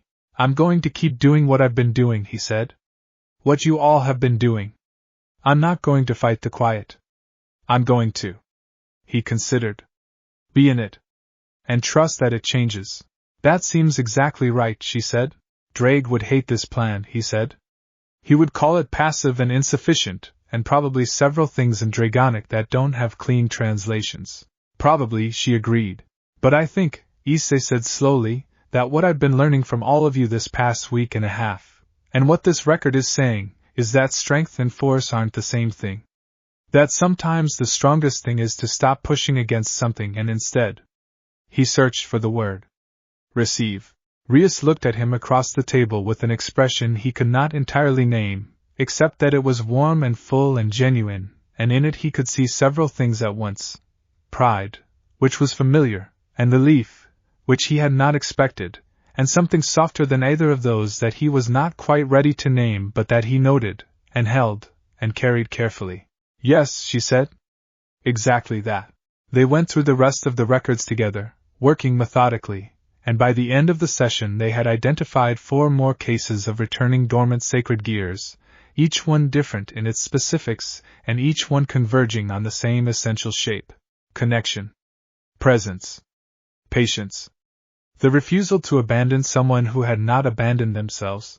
He walked home in the early dark of the September evening, and the air was cool and clear and full of the particular smell of the season: cut grass and wood smoke beginning and the first suggestion of autumn's longer shadows. He walked with his hands in his pockets and his face up and thought about all of it, about 200 years and 4 cases and a dragon waiting quietly in the deep underneath, and a room full of people who had arranged themselves around him like something that held its shape. He thought, I am being held. I did not ask for it, and I do not deserve it in the sense of having earned it, and it does not require either of those things. It simply is. And I am going to be in it, and receive it, and trust that it is doing work I cannot see. He thought that was probably the most grown-up thought he had ever had. He thought Drake would have something to say about that too. He thought he could almost hear it, very far away and very faint, like an ember that has not gone out. He walked home. Act 3, The Long Way Back. Chapter 13, The Third Week. The third week arrived with rain. Not the dramatic rain of storms that had something to say. The quiet, persistent rain of mid-autumn in Co., the kind that settled in before dawn and showed no particular interest in leaving, that turned the school courtyard into a mirror and made the old ginkgo trees along the main road shed their leaves early and in silence. The kind of rain that asked nothing of you except that you carry an umbrella. Issei had forgotten his umbrella. He discovered this approximately 40 steps from his front door, when the sky made its intentions undeniable, and he stood for a moment on the wet pavement in the gray morning light and thought about going back inside and thought about being late and thought about neither of those things being particularly significant in the architecture of his current situation, and then simply kept walking. By the time he reached the school gate he was thoroughly damp and had arrived at a particular kind of equanimity about it. There were, he had decided somewhere around the 3rd block, worse things than being wet. He had a fairly extensive catalogue of worse things to refer to. Rias was waiting just inside the gate with 2 umbrellas. She held one out to him without comment. He took it with the understanding that she had somehow known, which was the kind of knowing that was either very careful observation or something closer to attentiveness practiced until it became instinct, and he was no longer surprised by it. Thank you, he said. You always forget in the rain, she said. Not as a criticism. As a fact she had catalogued somewhere, filed under things about Issei Hayadu that required the occasional umbrella. I was thinking, he said. About? He considered how to answer that honestly. About the difference between waiting and moving. Whether I'm doing the right one. She opened her umbrella and they walked together under it and his, which meant they were walking close enough that the edges of their umbrellas overlapped and he could smell the faint, familiar warmth of her. What conclusion did you reach? She asked. That I'm doing both, he said. Simultaneously. Which sounds contradictory, but I think might just be what this looks like. I think that's exactly what this looks like, she said. They walked through the wet morning to the school entrance, and the rain did not let up, and neither of them seemed to mind it, and it was one of those small ordinary moments that he thought he might remember later for reasons that had nothing to do with its apparent size. The 3rd week, he had decided, was going to be different from the 2nd week. Not dramatically. Not because anything had changed in the concrete world of the situation. But because he had thought about the historical records and about the old men and the shogi board and about what Rias had said about waiting for the opening whatever form it takes, and he had arrived at a decision. He was going to stop measuring himself against what he used to be, not permanently. He was going to come back to himself. He believed that now in a way that was not quite faith and not quite certainty, but was something workable that lived between them. But in the meantime, the measuring was costing him energy he could be spending on actually being present in the life he was living right now. The comparison between the Issei who could tap the gauntlet and multiply his power, and the Issei who was learning basic sword forms in the training room was a comparison that served nobody, least of all him. He was going to be the second Issei with his full attention, and let the first one exist somewhere down the road ahead, and trust that the road connected them. This was easier to decide than to do. He was doing it anyway. The rain continued through lunch. He ate with Matsuda and Motohama as usual, in the classroom because the courtyard was uninhabitable, and the conversation was the conversation it always was. Which was to say loud and largely theoretical and punctuated by Matsuda's commentary on various girls in their year and Motohama's statistical analysis of the same subject and Issei's half-hearted participation in a performance of normalcy that was becoming, by increments, less of a performance. "You seem better," Motohama said at one point. He said it in the slightly uncertain way of someone who has noticed something and is not entirely sure whether to say it. "Do I?" Issei said. "Less like a guy whose dog died," Matsuda offered. "More like a guy whose dog is at the vet but probably fine." Issei stared at him. "That is the most specific and oddly accurate metaphor you have ever produced." Matsuda looked pleased with himself. "I have depths."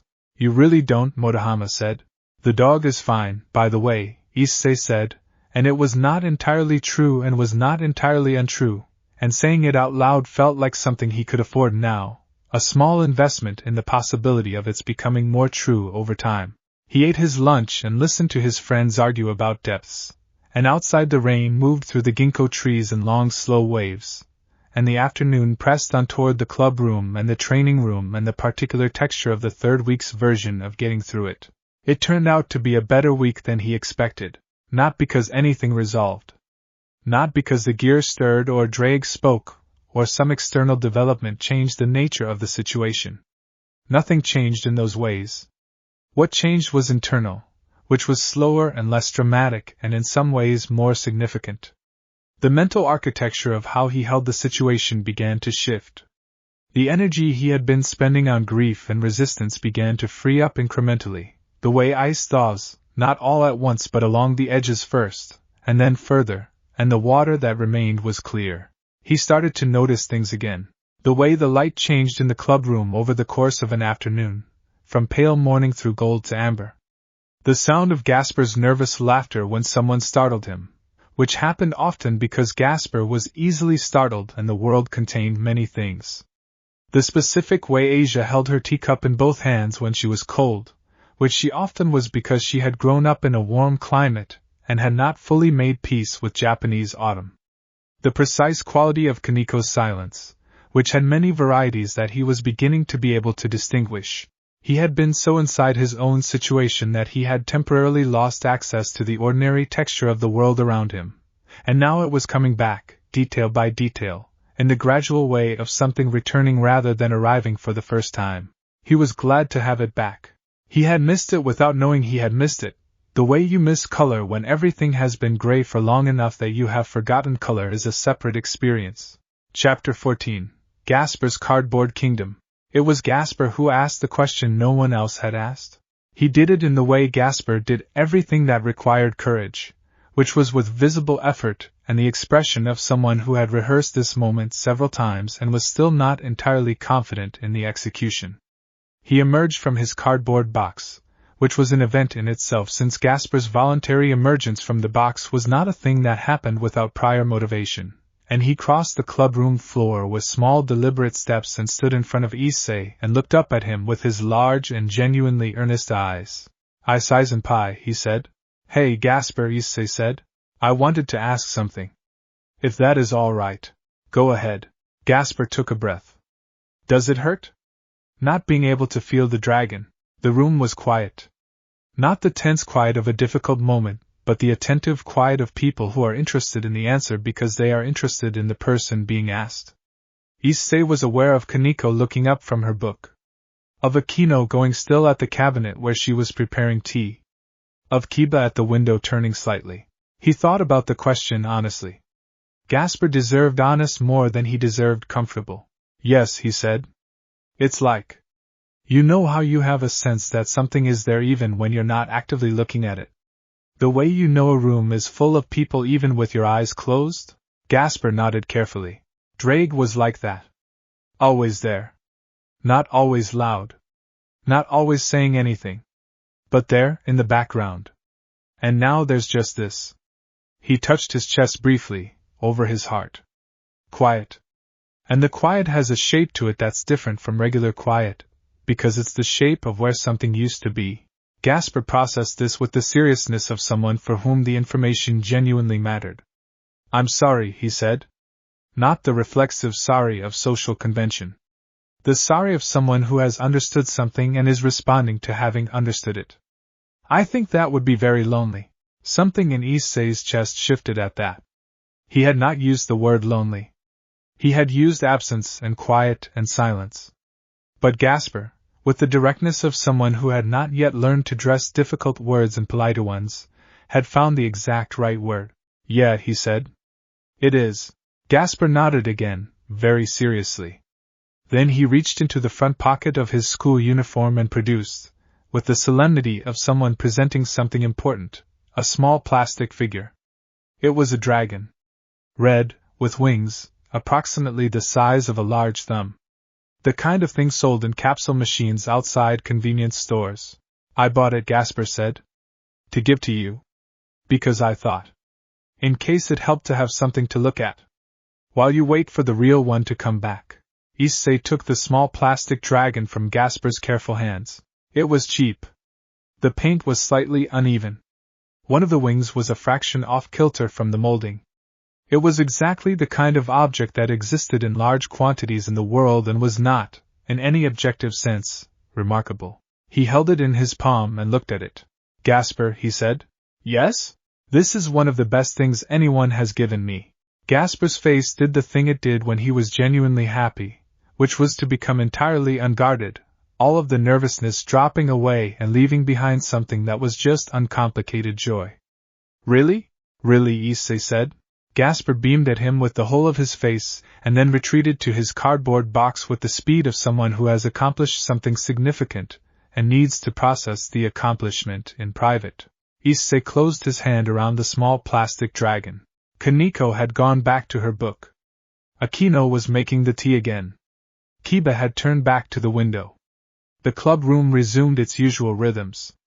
But something had been said in the exchange that Gasper had started, something that had been in the room all along, and had needed exactly Gasper's particular kind of directness to name it.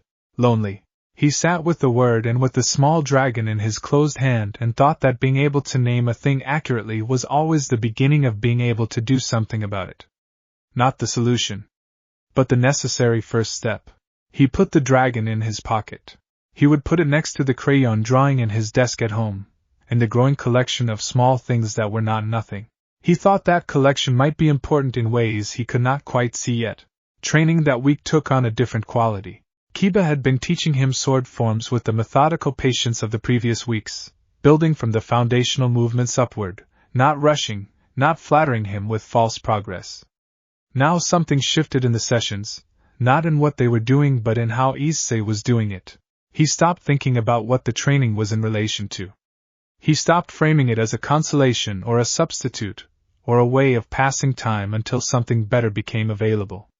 He started training the way he had trained when the boosted gear was new and he was learning it, with the full attention of someone engaged in something genuine rather than someone going through motions. Kiba noticed. He said nothing about it directly, which was characteristically Kiba, but there was a change in the quality of his teaching that reflected the change in his student. He pushed a little harder. He corrected with more precision and less gentleness.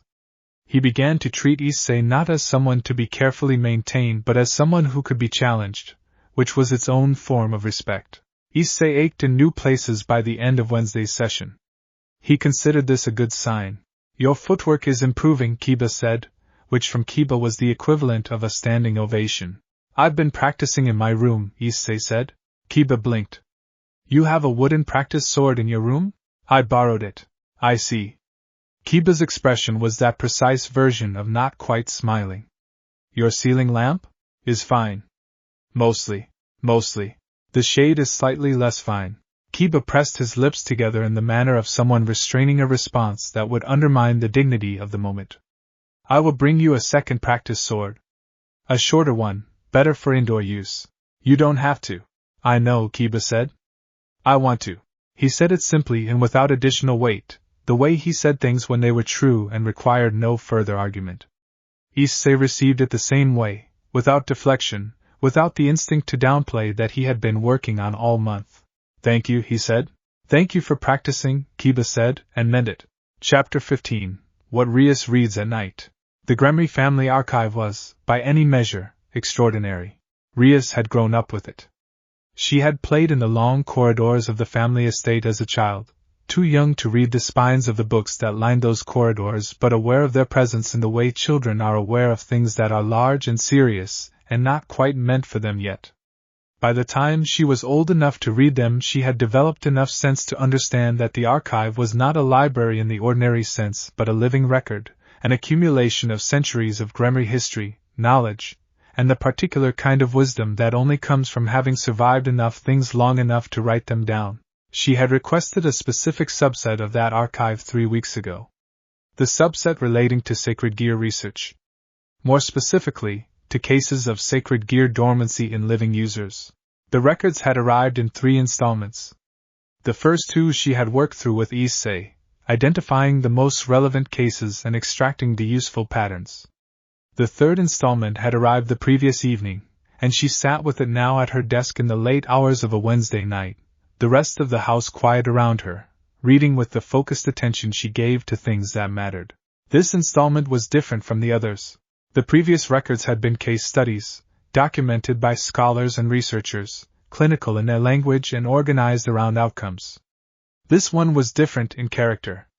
It was older, the handwriting cramped and elegant in the style of 3 centuries past, and it was not a case study. It was a personal record. A journal, or something close to it, kept by a devil woman named Seraphel, whose sacred gear had gone dormant for a period of 8 months following a battle that had cost her far more than the gear. Rias read it slowly. Seraphel wrote about the silence the way Issei had described it, as a shape, as an absence with specific dimensions.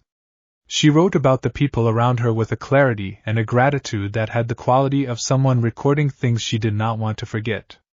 She wrote about a moment, somewhere in the 5th month, when she had realized that the people who loved her were doing something she had not understood as doing anything, something that looked from the outside like simply being present, like simply continuing to show up.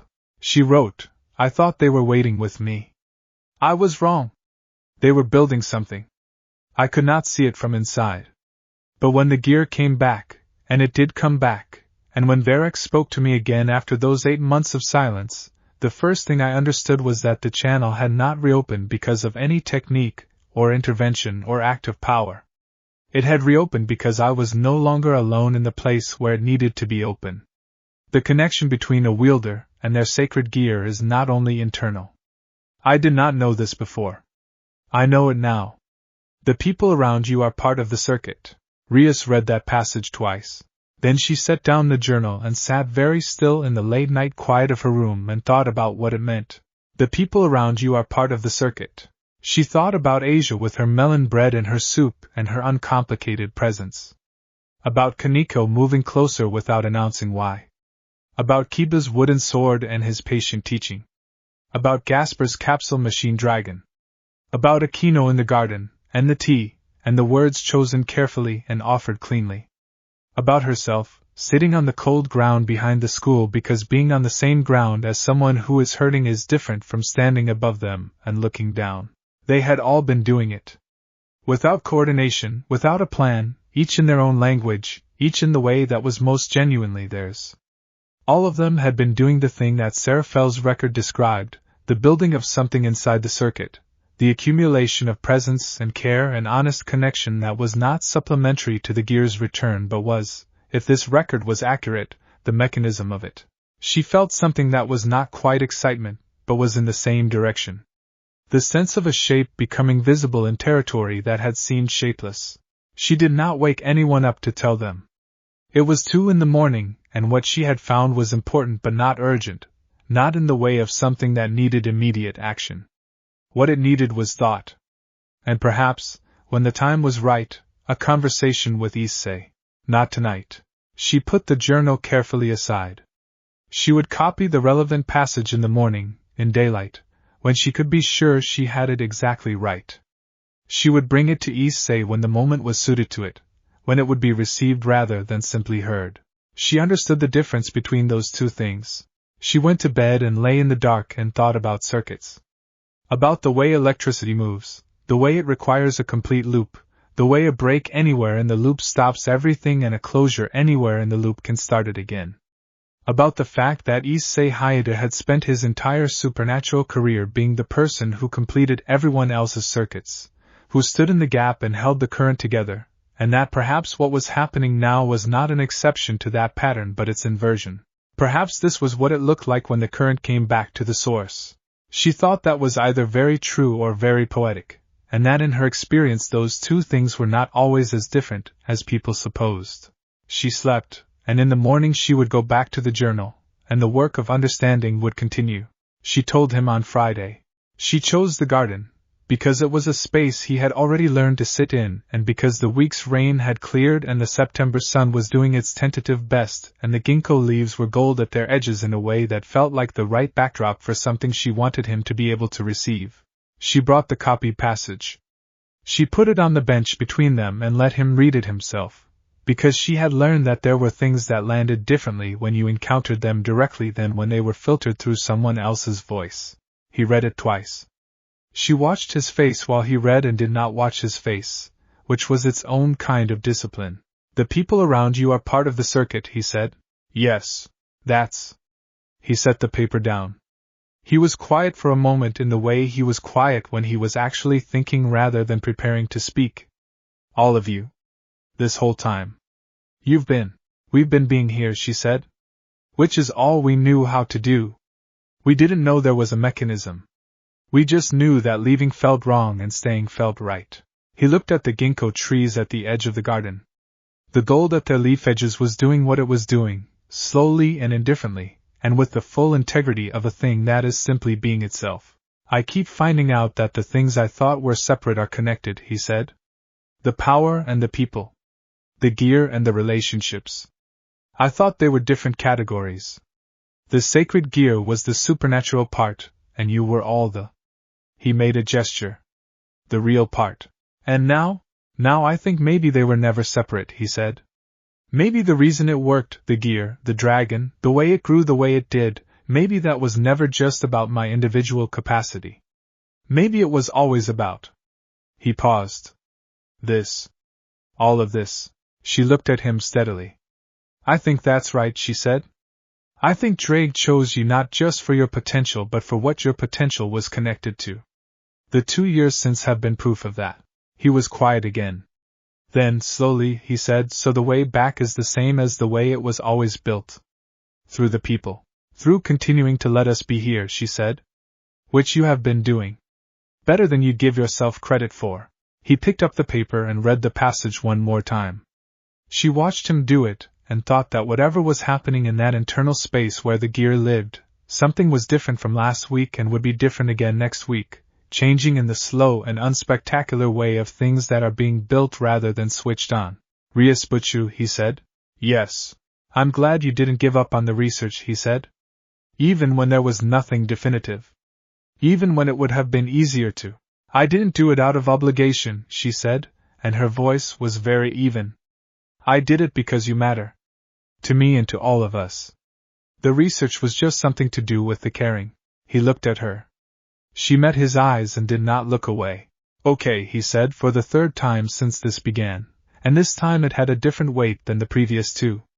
This time it sounded less like acceptance and more like arrival. Like someone who has been traveling for a long time and has found, not the destination, but the road that leads there. Chapter 16, Asia's Garden and the Things That Grow. The small plant on the windowsill of the club room was doing well. This was, objectively, a minor thing. It was a pothose cutting in a terracotta pot, the kind of plant sold in hardware stores for a few hundred yen because they are essentially indestructible and ask very little of their owners beyond occasional water and the occasional acknowledgement of their existence. Asia had put it on the windowsill without ceremony 3 weeks ago, and it had been there ever since, putting out new leaves with the patient industry of things that grow without being told to. Issei noticed it on a Thursday afternoon when the light was coming through the window at the angle that made it visible in a way it was not at other times of day, The new leaves backlit, and almost translucent, the green of them so particular and alive that it stopped him mid-thought. Asia was in the room, doing something with her school bag on the other side of the table. She looked up when he stopped. The plant, he said. It is growing, she confirmed, pleased with this fact.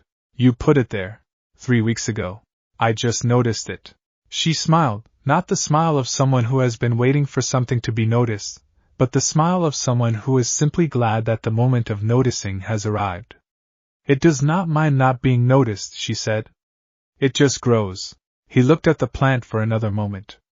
Then he looked at Asia, at her clear green eyes and her patient expression and the quality she had of being very completely herself without any apparent effort. He thought about what Rias had told him from the journal. The people around you are part of the circuit.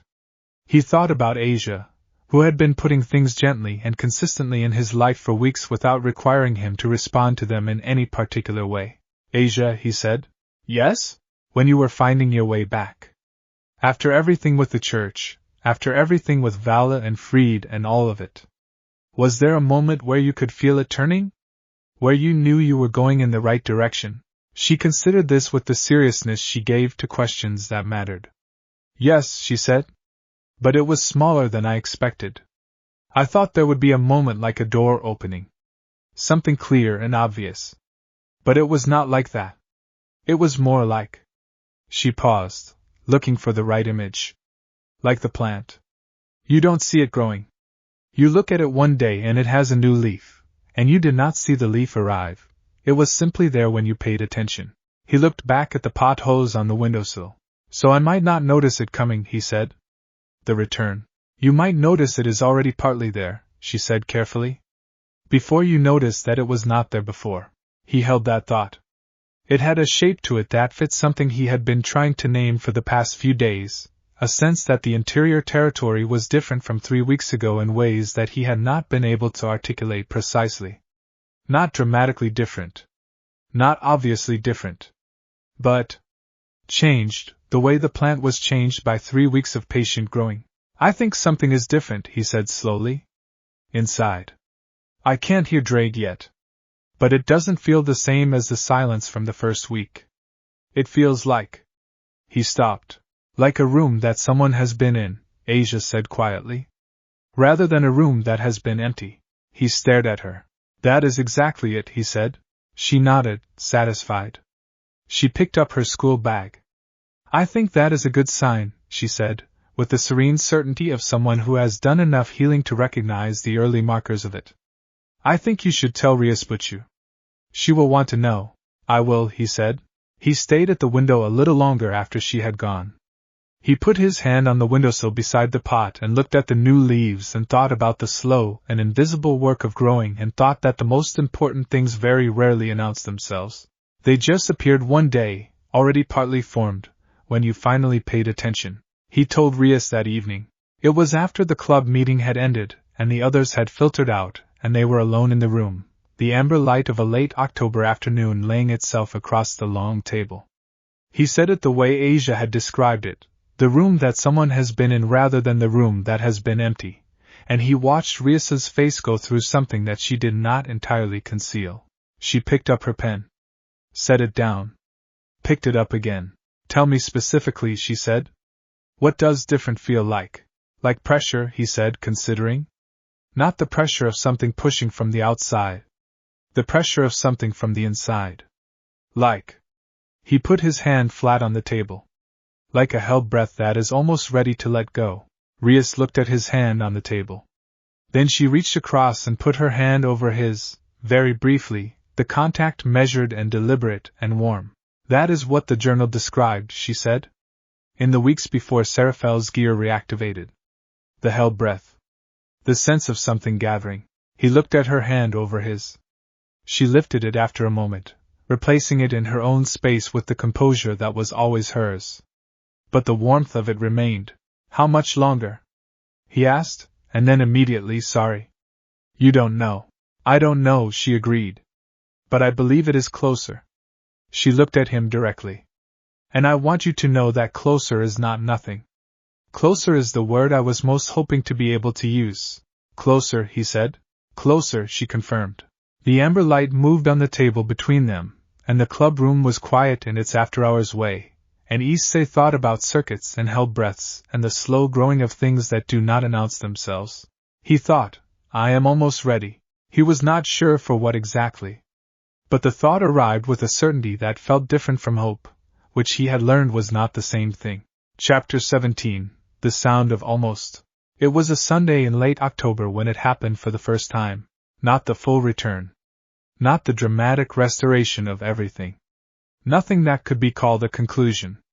But something, a something that was more than the held breath and more than the feeling of a room that had been visited, something that broke the surface of the silence for the first time in 5 weeks. He was alone in the training room. He had been there for an hour, running the sword forms that Kiba had taught him, the sequence of movements that had become in the past 3 weeks something he could do without thinking about each motion separately, the forms settling into his body the way physical things do when you have done them enough that they stop being learned and start being known. He had worked through the whole sequence twice and was on the third repetition, sweat on his collar, and his breathing even and his mind in that quiet focused state that physical training could produce when you were doing it right. He came to the end of the third sequence, and held the final position, the practice blade extended and his weight settled, and his breathing slowing back toward rest. And something moved, deep, very deep, in the place that had been silent for 5 weeks. Not a sound. Not words. Nothing that could be transcribed or reported as a specific communication. More like the shift of something large turning over in deep water, half asleep, not awake, but no longer entirely still. He did not move. He was afraid to move, afraid that motion would disturb whatever had just happened, and it would go back to being silent. He stood in the final position of the sword form with his practice blade extended, and his heart doing something complicated, and waited. Nothing more came, but the movement had been real. He knew his own interior the way you know a room you have lived in for years, knew its silences and its sounds and the specific quality of its nothing, and this had not been nothing. This had been something. Small and distant and imprecise, but undeniably there. He lowered the sword slowly. He sat down on the training room floor in the middle of all his own sweat and hard work and pressed his right hand flat against his chest. "Drake?" he said. Barely a whisper. Silence. But a different silence than before. A silence that had recently had something in it. He sat on the floor for a long time. He was not sure how long. The light through the high windows moved from white to gold while he sat there, which meant the afternoon was getting on, which meant time was passing at its usual rate regardless of what was happening inside the training room and inside the person sitting in the middle of it. He thought about the journal. The channel had not reopened because of any technique, or intervention or act of power. It had reopened because I was no longer alone in the place where it needed to be open. He thought about all of them. Every small fire they had kept burning over 5 weeks, every melon bread and wooden sword and capsule machine dragon and umbrella at the gate, every hour of training and garden conversation and sitting on cold ground, every cup of tea set wordlessly in his hands, every moved closer without explanation, every true thing said clearly. He thought, I am not alone in there. He thought it with the full weight of what 5 weeks had accumulated. With the evidence of every day he had received what was offered, every day he had stayed present, every day he had stopped pushing against the silence, and simply been inside it. With the evidence of what a circuit actually looked like when you had been standing in the broken gap of it, and had not moved away. I am not alone in there. And deep in the place that had shifted, impossibly faint but present, like the smallest possible ember at the beginning of a fire that will eventually be very large, something that was warm said, No. You are not. He put his face in his hands. Not from grief. Not this time. He stayed on the floor until the gold went out of the window light, and the training room was dim. Then he gathered himself and stood and put the practice sword away carefully in the rack where it lived. He washed his hands in the small sink in the corner. He picked up his bag. He went out into the late October evening, into the cold clear air that smelled of the season's full arrival, leaves and wood smoke and the particular bite of air that had finally made up its mind about autumn, and he walked to the nearest shop and bought, on impulse, a small container of hot chocolate from the machine outside. He stood on the pavement, and held the warm container in both hands and drank it, and watched the street go about its early evening business. He did not pull out his phone. He did not call anyone. He stood there for a while and was alone with what had happened, and it was the right kind of alone, the kind that is temporary and chosen and which exists as a held space before you bring something back to share with the people who have helped you carry it. He would tell them tomorrow. Tonight it was his. The ember in the deep underplace of him, impossibly small and impossibly real, did not speak again. But it did not go out. He finished the hot chocolate and dropped the container in the recycling bin on the corner, and walked home through the October evening with his hands in his pockets, and his face up and something in his chest that was not nothing. Something that was, in fact, the beginning of everything. Chapter 18. What you tell the people who stayed. He told them Monday morning. He had planned to wait for the club meeting in the afternoon, had thought about doing it properly, with everyone seated and the full context established. But he arrived at school and found Asia in the courtyard with her school bag and her green eyes and the morning light on her, and she looked at him with the particular attention she had and said, "Something happened," not as a question. "Yesterday," he said. "In the training room." She went very still in the way she went still when something mattered. "Tell me," he told her. He used Asia's own words back to her, "The room that someone has been in," and then he told her about the movement in the deep place, the ember, the impossible small warmth, the 4 words that had come back to him in the dim training room. By the time he finished, Asia's eyes were full in the way that they got when she was feeling something too large for the container of her usual expression. She did not cry quite. She reached out and took both of his hands in hers and held them. "I knew it," she said, which was not accurate and was also completely true in the sense that mattered. "I knew it would come back." "It hasn't come back," he said. "Not fully. It was just a sound. A tiny sound." "The tiniest sound," she said, "is not silence." He could not argue with that. By the time he reached the gate, Kiba was there, and Issei told him, and Kiba was quiet in the particular way of someone receiving something important, and then said, with the precision he always had, "You felt this after training?" "Yes." "After 3 weeks of daily practice?" "Yes." Kiba nodded once, the nod of someone confirming something they had quietly believed but not said. "Good," he said. Then, with slightly more warmth than the word alone contained, "Very good." Kaneko found out because she was standing behind a pillar near the entrance, and had heard the conversation, which was simply how Kaneko operated in the world. She emerged from behind the pillar with her usual serene composure, and looked at Issei for a long moment. "Told you," she said. "You told me I was still me," he said. "You didn't say anything about the gear." "I implied it," she said, and went inside. He stood for a second staring at the door she had disappeared through. Then he followed. He told Akino in the hallway outside the club room, where she happened to be coming from the opposite direction.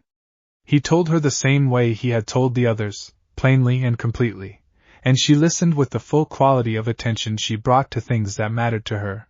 When he finished, she was quiet for a long moment. Then she said, "The journal was right?" "It was. And you received everything that made it right." "You all gave everything that made it right," he said. "That's the same thing," she said. "From either direction, it's the same circuit." She looked at him with her amber eyes and the expression she had when she was not performing anything. "I'm glad." Issei. Just his name, without the honorific she usually attached, and something about the simplicity of it carried more weight than many longer things. He told Gasper last, because finding Gasper required knowing where to look, and the answer was always the cardboard box, and when he crouched down beside the box and told the story through the gap in the flap, Gasper made a sound that was half gasp and half something more complicated, and then pushed the flap open and looked at him with his enormous earnest eyes filled with the expression of someone who has been hoping hard for a long time, and has just found out that the hoping was not wasted. "The dragon," Gasper said. "A little bit," Issei said. "Just a little bit." "But yes." Gasper looked at him for another moment. Then he pointed at Issei's chest pocket, where the outline of the small plastic dragon was just barely visible.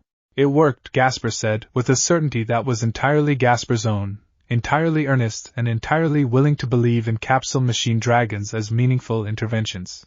Issei looked down at his chest pocket. He thought about circuits and held breaths and the things that grow without announcing themselves. He thought about a plant on a windowsill putting out new leaves in the patient way of things that simply keep doing what they do. Yeah, he said. I think it might have. Gasper beamed. Rias was the last, which was not how he had planned it but was how it happened, because the morning arranged itself without his guidance, and she was in a student council meeting until lunch. He found her in the hallway outside the council room with her folder of paperwork, and her composed expression, and her crimson hair, and the particular quality she had of being entirely present in whatever space she occupied. He told her standing in the hallway. She listened without interrupting. She was very still while he spoke. When he finished, she looked at him for a moment with an expression he could not categorize, and then she put her folder of paperwork under her arm and reached up and pressed her palm briefly against the side of his face, the contact brief and warm and completely deliberate. I knew you would get there, she said. You said you didn't know the timeline? I didn't know the timeline, she said. But I always knew the destination. He stood in the hallway of Ko Academy and felt the warmth of that, of what she had just said and what it meant, and what it had cost her to hold it through 5 weeks of not knowing and still believing. Rias, he said, without the honorific, because the moment required something that formal language was not quite big enough to hold. She met his eyes. She waited. Thank you, he said. For all of it. The umbrella and the ground and the research and the saying I knew the destination when you didn't know the timeline. All of it. Thank you? Something moved through her expression that she did not try to conceal. Something that was very honest and very warm and existed in the space between all the things they had not yet said to each other directly, and the things they eventually would. Always, she said simply. Then the council room door opened and someone called her name, and she turned back into her composure the way she always did, smoothly and completely. And he watched her go and stood in the hallway for a moment by himself with the ember in his chest doing what embers do when they are fed. Burning. Small still. Small and real and burning. Chapter 19. October's last day. October ended with the kind of evening that felt like an argument for the importance of paying attention. The sky over Ko went through 4 different colors in the space of an hour as the sun descended, from blue to pale gold to the deep amber that the October atmosphere produced when the light hit it at precisely the right angle, the color that turned ordinary things into something that looked like they had been painted by someone who cared very much about getting it right. The ginkgo trees along the main road were fully golden now, the leaves catching the last light and holding it in a way that made the street feel briefly, undeniably extraordinary. The whole Gremory peerage walked home together. This was not an unusual occurrence. They walked home together often, in the comfortable way of people who are going in the same general direction and have no particular reason to separate before they must. But this evening there was something that was slightly different about the walking, something in the quality of the group as it moved through the golden streets that Issei noticed, and could not quite name. He walked in the middle of them, and noticed. Kiba was to his left, discussing with quiet enthusiasm a new technique he wanted to try in next week's training. Asia was slightly ahead, pointing at something in the window of a shop with the delight she brought to small discoveries. Kaneko walked at his right shoulder with her usual self-contained calm, close enough that their sleeves occasionally brushed. Gasper was behind him, narrating something to himself under his breath that appeared to involve heroes and dragons, which it almost always did. Akino walked a little apart, as she sometimes did, present in the group without being crowded by it, her dark hair loose and catching the evening light. And Rias was beside him. She was talking to him about something about a new development in the council's calendar, something practical and specific, but her voice was warm with the particular warmth she had when she was actually comfortable rather than composedly comfortable, and she was looking at the street ahead with her eyes bright and her hair moving in the October wind. And Issei found himself looking at her for a moment with the full attention he had been learning to bring to things that deserved it. He thought, I am surrounded by the people who stayed. He thought, this is what the circuit looks like from inside it. You've gone quiet, Rias said, noticing. I was looking at the street, he said. She followed his gaze to the ginkgo trees, to the golden leaves and the amber light and the October evening doing what it was doing. It's beautiful tonight, she said. It is, he said. He was not only talking about the street. She might have known that. Her expression suggested she might have known that. But she did not say so, and he did not say so, and the moment existed in the space between saying and not saying that was its own particular country. They walked on through the golden October evening, and the ember in the deep place of him was doing what it had been doing since Sunday, quietly and consistently and without drama, simply burning, simply waiting, simply being what it was in the patient way of things that cannot be rushed and do not need to be. Asia found a pastry shop and insisted on stopping. Gaspar became briefly overwhelmed by the number of choices and had to be gently guided. Kaneko selected something without hesitation, which was entirely characteristic. Kiba held the door open for everyone in the way he did everything, with the graceful automaticity of good manners long practiced. Akino chose something with the considered pleasure of someone for whom the small things of life were worth the full attention of choosing them well. Issei bought a melon bread. He ate it standing outside the shop with his peerage around him in the golden evening, and it tasted like September, and like 5 difficult weeks, and like the warmth that was coming back to him one small degree at a time. It tasted like an ordinary thing that was also something more, the way most of the best things were. You always buy melon bread, Kaneko observed. It's a reliable choice, he said. Some would call it predictable. Some would be right, he said cheerfully, and she made the small sound that was her version of being amused, which he had learned to recognize. They stood outside the pastry shop in the last light of October and talked about nothing in particular, and everything in general, and the evening moved at its own pace around them, unhurried and golden and full of the specific beauty of things that are ending in order to give way to something else. October was ending. Something was beginning. He did not know its exact shape yet. He did not know when the ember would become a flame and the flame would become the full returning fire, when Drake's voice would be clear again and the gauntlet would answer and the circuit would complete itself fully. He did not know the timeline. He had made peace with not knowing the timeline. What he knew was this: he was here. His people were here. The small plastic dragon was in his pocket. The wooden sword was getting shorter by the week in terms of how often he hit the lamp with it. The plant on the windowsill had another new leaf. The ember was burning. He was on the road that led back to himself. And the road, it turned out, was made of exactly this. The ordinary evening and the melon bread and the people who had stayed and the small fires they kept lit around him, not because they were waiting for him to be useful but because he was Issei Hayadu, and being Issei Hayadu was, it turned out, quite enough to deserve this. He had almost believed it from the beginning. He believed it fully now. The October evening deepened around them, and the last of the golden light moved through the ginkgo trees one final time before it went, and the ember in the deep underneath place burned steadily in the dark, patient and real and already becoming something larger.